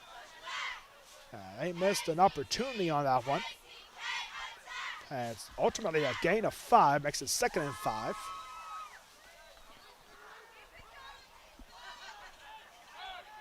Second and 5 here for the Shamrocks.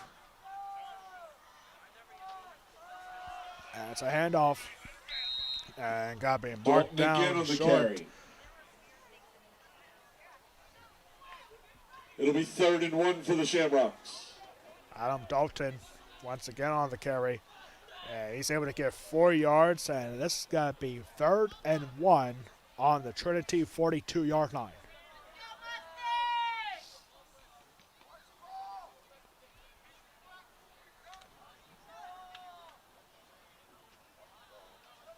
This is a big call here for Trinity. 3rd and 1. The Mustangs need a stop here. And here comes a handoff, and the Shamrocks will have more than enough. That is Dalton again. Gets up to the 45. Caleb Osbeck there on the stop. He makes the line But to gain. that's not First and before 10 Rocks. a 1st and 10 for Trinity. We hear Trinity fans telling them to keep running the ball, and that is exactly what the Trinity Shamrocks have been doing. Eventually, the Mustangs might have to start getting used to their running game here.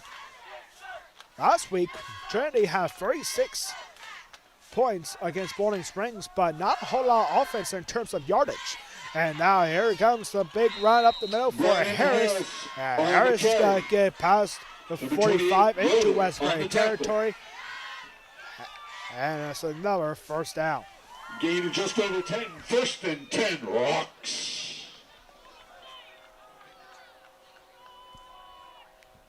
A big running game here tonight, and you can tell that this West Prairie defense is getting exhausted at this point, trying to get a big stop on the ground. Here we go, 1st and 10 at the Mustang 42. Get back in motion, and it's Harris. Harris, he's got to get wrapped up by Joe Raffiera. That is a big matchup there. Tripped up by number 65, Easton Smith. Gain of 1, 2nd and 9. It's only a 1-yard gain, so that will make it 2nd down and 9. Man, this has been a very quick 3rd quarter. You can imagine that when we were at halftime, we saw that Steel High is at Camp Hill tonight, and they were already in the 4th quarter while we were at halftime. 90 seconds to go here in the 3rd quarter for 2nd down and 9 after a 1-yard gain for Harris. And now Harris a throw, and right through the hands That pass incomplete. of Maddox 3rd down. Jarfinski. And that's a break that West Prairie needed, but now another big 3rd down coming for the Shamrocks. 3rd down and 9. Notice that we had almost 200 people watching here on YouTube. Thank you so much for tuning in. A minute and 22 seconds to go. As the Trinity Shamrocks are looking to blow this one open. West Prairie sideline making noise for their defense. And here comes a quick screen pass. And now a triple pass option here, and it's caught and into the secondary. There he goes, and that's got to get around the 15-yard line, and a big To Jasinski. Jasinski First to down Yeager. Rocks. And that's going to be a massive gain up to the 16-yard line, 1st and 10, Trinity.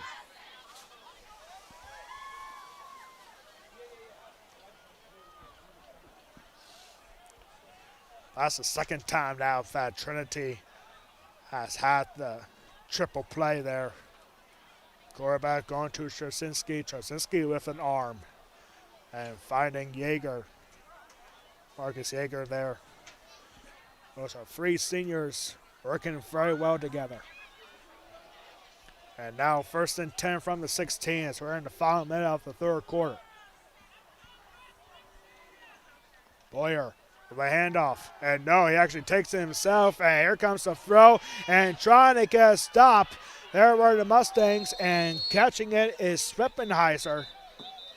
Pass And complete now to whistle Dalton. here. And Penalty there's flag. a penalty flag here.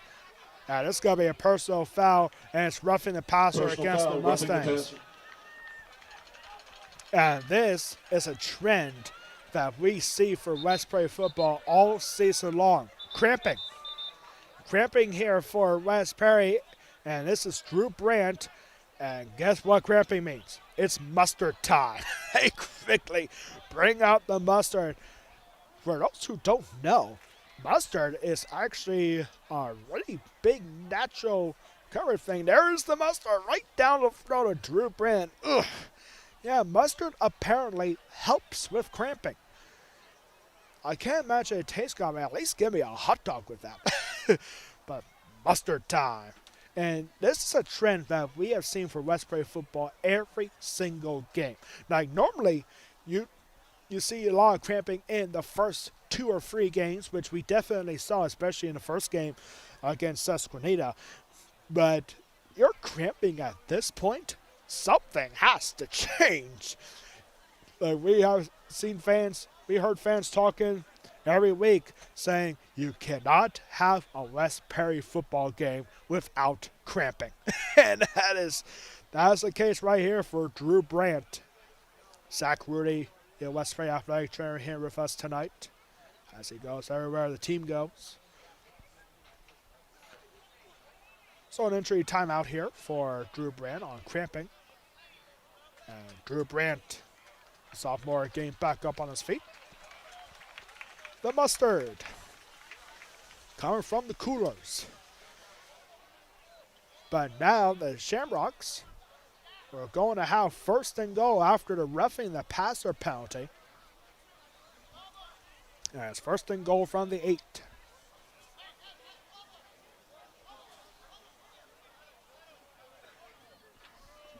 Mustard. Ugh. I'm curious on who discovered that. With saying it's like mustard, like white mustard. What about pickle juice? I mean, pickle juice might be good for cramping. Wouldn't it? Trinity is not going to take another play in the third quarter. And no scoring change. Here in the third quarter. And at the end of 3, Trinity 31, West Perry 14. You are watching West Perry versus Trinity football exclusively on YouTube. We'll be back for the fourth quarter here at Cobo Field.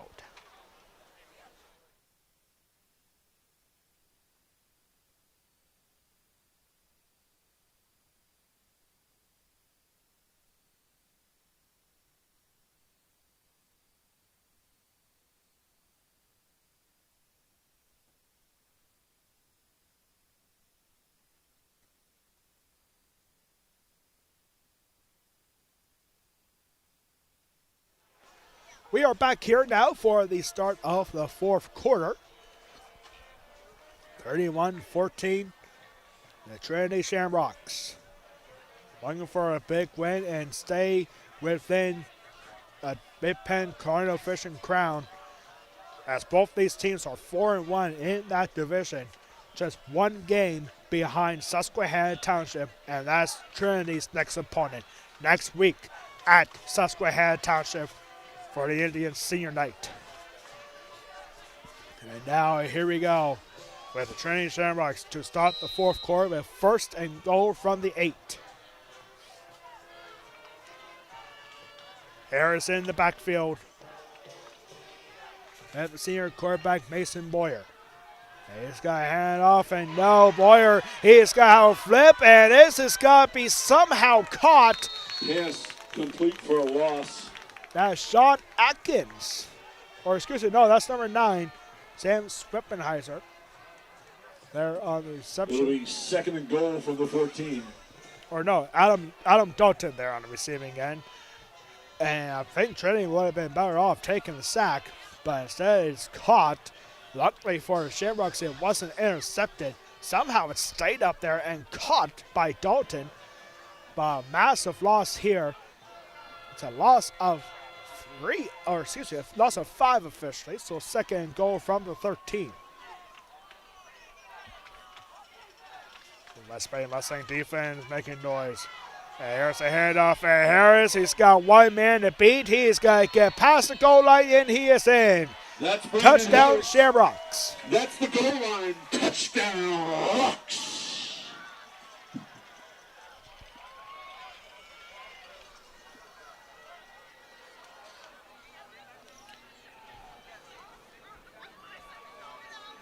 Man, what a big day here for Harris, as he has a big day on the ground. Third rushing touchdown for him tonight. Now here's the kicker and gets point after kick up and gets it good. Through the uprights. Shamrocks 38, Mustangs 14. And the Trinity Shamrocks are running away with this one. The luck of the Shamrocks. Just continue to pile on. You had back-to-back classics for both of these teams the last 2 years. But tonight the Trinity Shamrocks are saying, hey, you definitely got better than you were a year ago. But the Trinity Shamrocks doing so much better this time around despite starting 0-2 as they're looking for their 6th straight victory here tonight. And looking for back-to-back victories against the Mustangs. Thank you so much once again for tuning in on YouTube. I am Alex Wall here for what right now seems like a lopsided matchup in the Mid-Penn Colonial Division.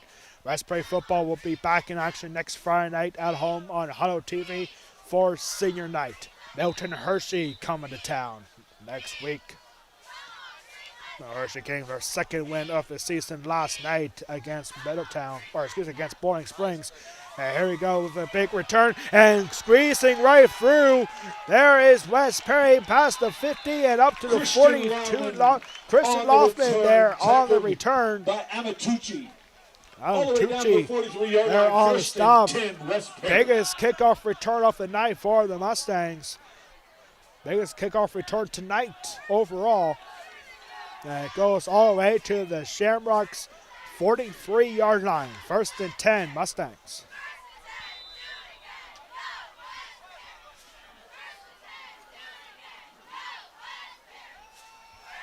And now a quick handoff here. Yoder. In the backfield, Marcus Yeager. Marcus Yeager there on the stop. And it's a loss of 1 on Adam Yoder. And it makes him 2nd and 11.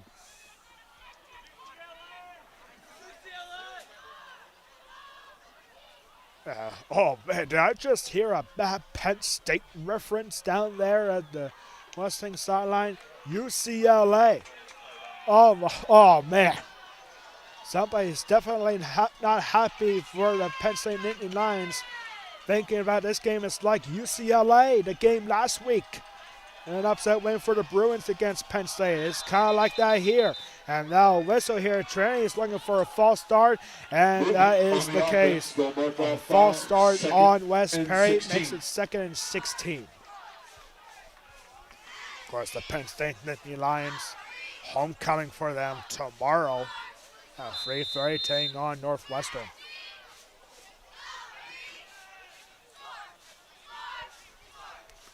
So the ball spotted 2nd and 16 at the 49-yard line.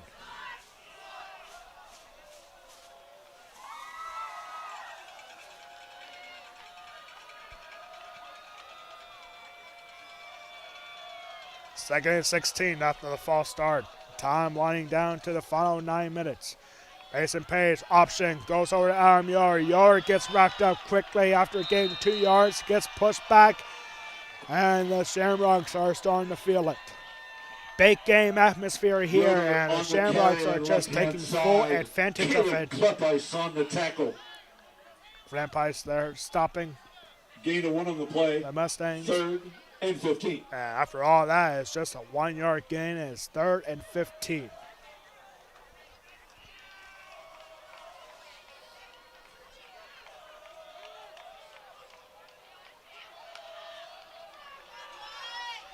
West Bay Mustangs being a big play here, up being 15 yards to keep the drive going.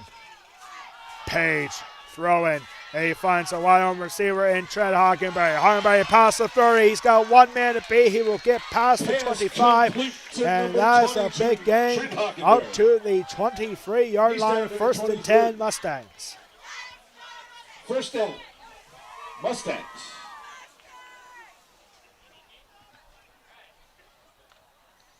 Mustangs in a hurry-up offense here. 1st and 10 at the 23. I formation once again for the Mustangs. Page, handoff to Evan Chupa up the middle. He's got to get stopped short of the 20. It's kind of surprising here that the Mustangs on the carry. coaching staff is Dunlop not calling on the a tackle, timeout gain of here. 2, 2nd and 8. A 24-point lead for the Shamrocks. And the Mustangs trying to cut into it. High formation once again. A handoff here to Yoder. Yoder going up the left side. Getting past the try. Getting close to the 15-yard line. And that's going to be stopped at the 17-yard line. Make it a 16. Adam Yoder on the carry. Third down left-hand coming up side. for the Mustangs. Gain of a couple, bring up 3rd and 3. I think it's a little longer than 3 yards, but it's got to be third down here. West Prairie cheerleaders trying to bring life here to a West Prairie crowd that's being stunned right now. At Cobo Field, 3rd and 3. An option. This is not going to go much here for Adam Yoder. He's got to get past the 15 The pitch to and Yoder. goes out of bounds. Tackled by Sereno and Jarzynski. So Trasinski there on the stop. And this looks like it's got to be enough for a first down. And indeed it is. They are Ball moving the placed for 13. chains. That's enough for Mustang. First down. 7:14 to go here in the fourth quarter. Yoder was able to get out of bounds. Man, looked like from up here, in fact, that option play wasn't going to go anywhere for the Mustangs, but instead it goes 4 yards for a first down. And now whistle, and Trinity is going to call a timeout. I think the Trinity coaching staff Timeout. didn't Trinity. like the formation there for the Shamrock defense. Remember last time that West Prairie football was here at Cobo Field? It was 2 years ago, where Messiah Mickens was the running back here, the future Penn State Nittany Lion. I don't know how he feels about right now after the Nittany Lions lost to UCLA and Oregon in the last 2 games. But Messiah Mickens was here playing for Trinity. And Messiah Mickens got a little upset at the end of that season, 2023, where the Shamrocks did not qualify for the state playoffs that the Shamrocks tried so hard to get to. And so Messiah Mickens was so upset that he decided to transfer, and now he's over at Harrisburg playing for the Cougars, of course, the home of one of the all-time greats for Penn State. Micah Parsons played his high school days. Messiah Mickens was a Trinity Shamrock, now a Harrisburg Cougar, and the Cougars are at Cumberland Valley tonight. It was a close game last time we checked up on that score. Here we go. 1st and 10 from the 13-yard line. I formation for the Mustangs. And handoff here to Evan Chupa. He's got to get stopped short of the 10-yard line. The carry. Yeager on Gets the about tackle. 3 yards on that carry. Gain of 2. It's a gain of 2. 2nd and 8.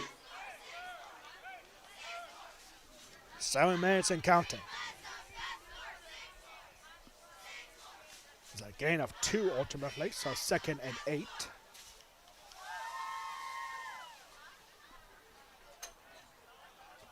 The West Prairie Mustangs await the Nona Hershey Spartans next week for senior night. Here comes 2nd and 8. Mason Page keeping himself on a fake handoff there, and Mason Page on the not keeper. going to get much of anything. He gets up to the 10-yard line, and it's 3rd down coming up. Small gain on the play. West Prairie 3rd still has all and 3 7. timeouts left. But I can't imagine this is all because of a very long second quarter that we saw here, especially in the final minutes.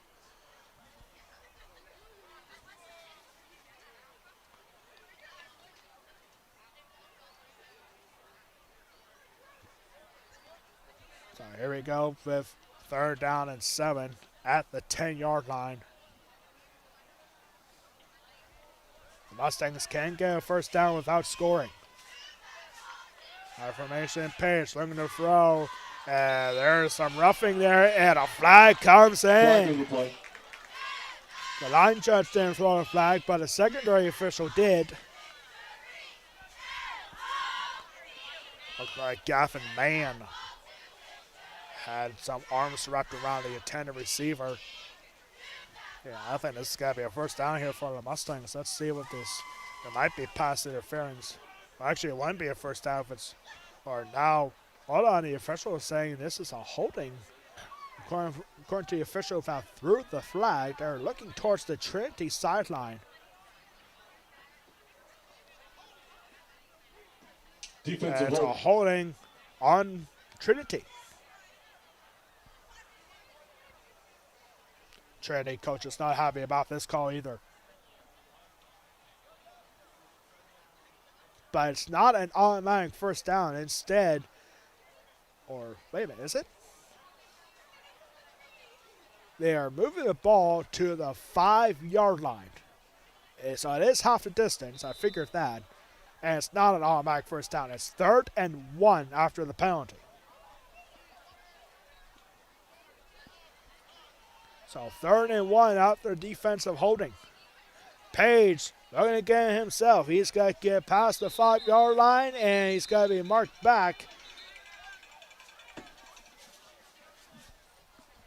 Keeper up the middle by Page with the Page. keeper. And do they have it?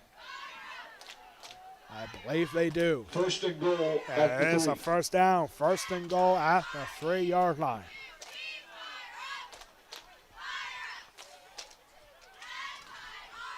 The Mustangs, likely they are going down here with the loss, but they're not going to go down quietly. Hurry up offense here for the Mustangs. 1st and goal from the 3. Here's the handoff, and nothing doing there for the Mustangs. Handoff to Adam Yoder. To Yoder. He has got That to was get pushed Brandon back. Harris in the backfield. Brandon Harris. Hey, he can't only Lost run it the two. ball, he can also stop it. 2nd and goal at the 5.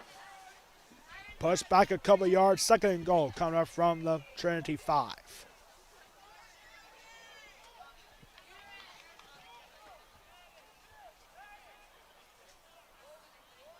Mason Page getting the instruction. This West Perry crowd off here to my left, just stunned right now. But they're looking to end this game on a happy note here with a touchdown on this drive. 2nd and goal from the 5. High formation once again. Chupa and Yoder to the backfield. Page looking to throw. He's got to overthrow past everybody into the back of the end zone. Falls incomplete. 3rd and goal. 3rd and goal. Westbury coach is saying, hey, it might have been incomplete, but it wasn't intercepted either. We did see one interception at the goal line tonight on the Trinity defense. 2 interceptions thrown by Mason Page tonight. That is the most interceptions that we have seen in quite some time in a single game for West Perry. It has not happened very often where you get 2 interceptions thrown by the West Perry quarterback in a single game, let alone 1. 4:09 left to go, and the Mustangs here on 3rd and goal from the 5. Mason Page going for it. He is going to dive for it, and he is going to be marked short. Page on the keeper. Looked like Dunlap at the bottom of the pile.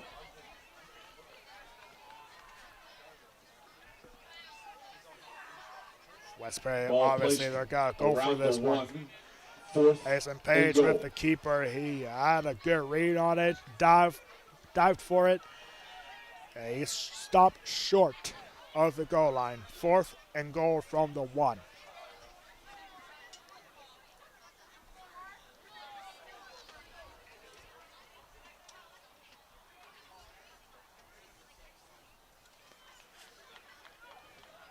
Mustangs needing a touchdown here. 4th and goal from the 1. And Page with the option. He fakes it, and he will not get there. Page on the keeper.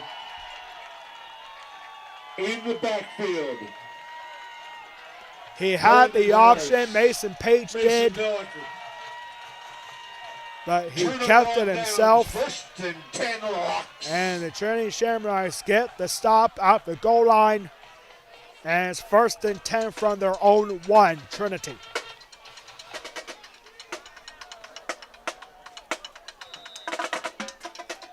A full moon out tonight. And the Trinity Shamrocks with the ball. They can run out this clock. Even though Westbury has all 3 timeouts.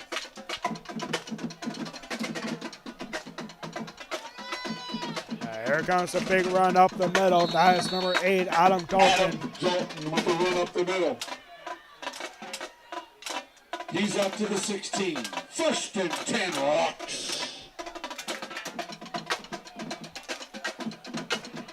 Gets it all the way from the 1 up to the 16-yard line. It's a gain of 15 and good enough for a first down. The Shamrocks can run away with this. Mustangs obviously don't want to give up a big play. That's a sign of defeat. And now here we go with first and 10. Boyer taking the snap. 2 men in the backfield for Boyer. And it's a handoff to Harris. And now the ball is loose, actually. The ball gets down. Fumble on the exchange. Recovered by Trinity. And the Shamrocks will have a recovery. That was a big problem a week ago for the Big Spring Bulldogs taking on West Prairie. A couple of fumbles. And one of them was the last one recovered in the final seconds by Landon Wilson a week ago for West Prairie to get a massive homecoming win against a very tough Big Spring team. 2 minutes to go here in this one.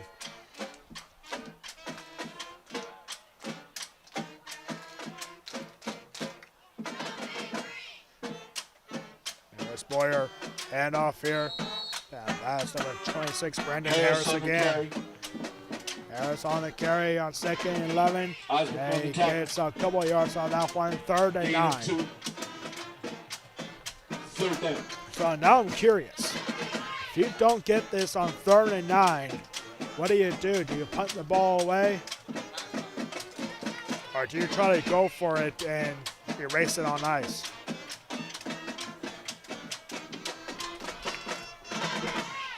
West Prairie marching band, despite a tough loss here for the Mustangs tonight. They are playing on here at Cobo Field. And now a handoff out to the 20. Harris again. That's Harris again. Harris has had himself a big game here tonight on the ground. We're in the final minute to this one. Harris gets a couple more yards on that carry. And now the Shamrocks. Well, see that stuff in. And now here an entry timeout is going to be called here. So calls West Prairie a timeout as somebody for West Prairie was trying to get back to the sideline, but could not get back. He's stopped right in front of the bench.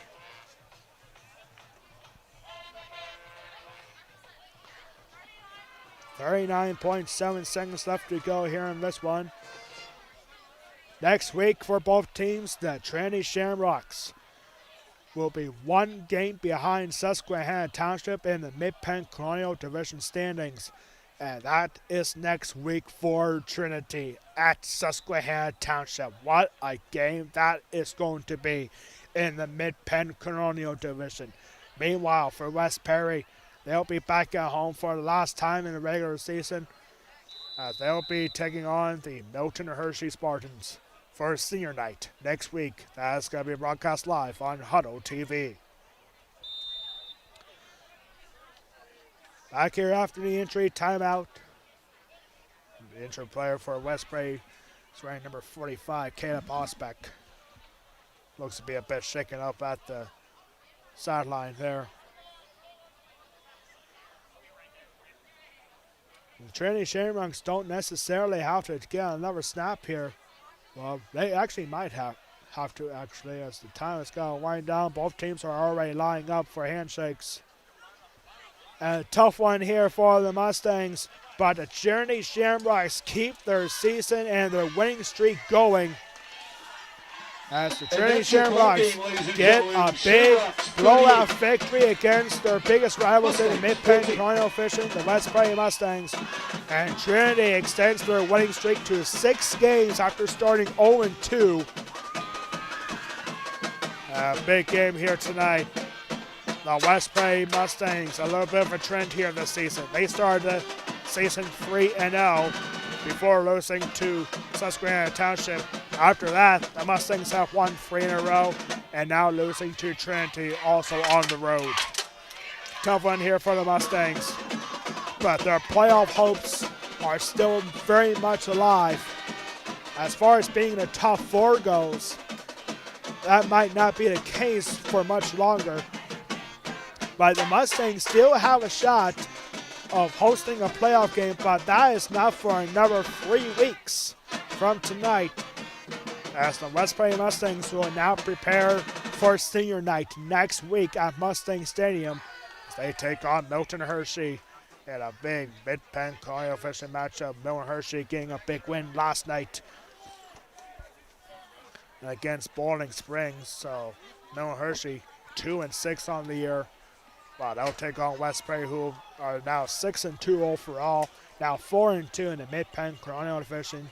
While Trinity, they improved to 6-2 overall, now 5-1 in the Mid-Penn Colonial division, just 1 game out, at least for the moment, against Susquehanna Township, and that is Trinity's next opponent on the road next week at Susquehanna Township for the Trinity Shamrocks. That promises to be a very high intensified game in the Mid-Penn Colonial Division. Could be a potential Mid-Penn Colonial Division championship next week at Susquehanna Township for the Trinity Shamrocks. Next week on Holo TV, we only have 2 broadcasts to end up our regular season coverage for West Prairie fall sports teams. Next Tuesday, we'll have West Prairie Girls Soccer Senior Night as they take on the Big Spring Bulldogs 7 o'clock next Tuesday. And then next Friday on Holo TV, West Prairie Football versus Milton Hershey on West Prairie Senior Night. We'll see you there at Mustang Stadium next week. That's going to do it for us here at Cobo Field. On behalf of everybody here at Trinity High School, I am Alex Wallace saying so long from Trinity High School. This has been a presentation of West Prairie Football versus Trinity Shamrocks exclusively on YouTube. Your final score here in this one, the Trinity Shamrocks win it at home by a score of 38-14. Good night, everybody, from Cobo Field.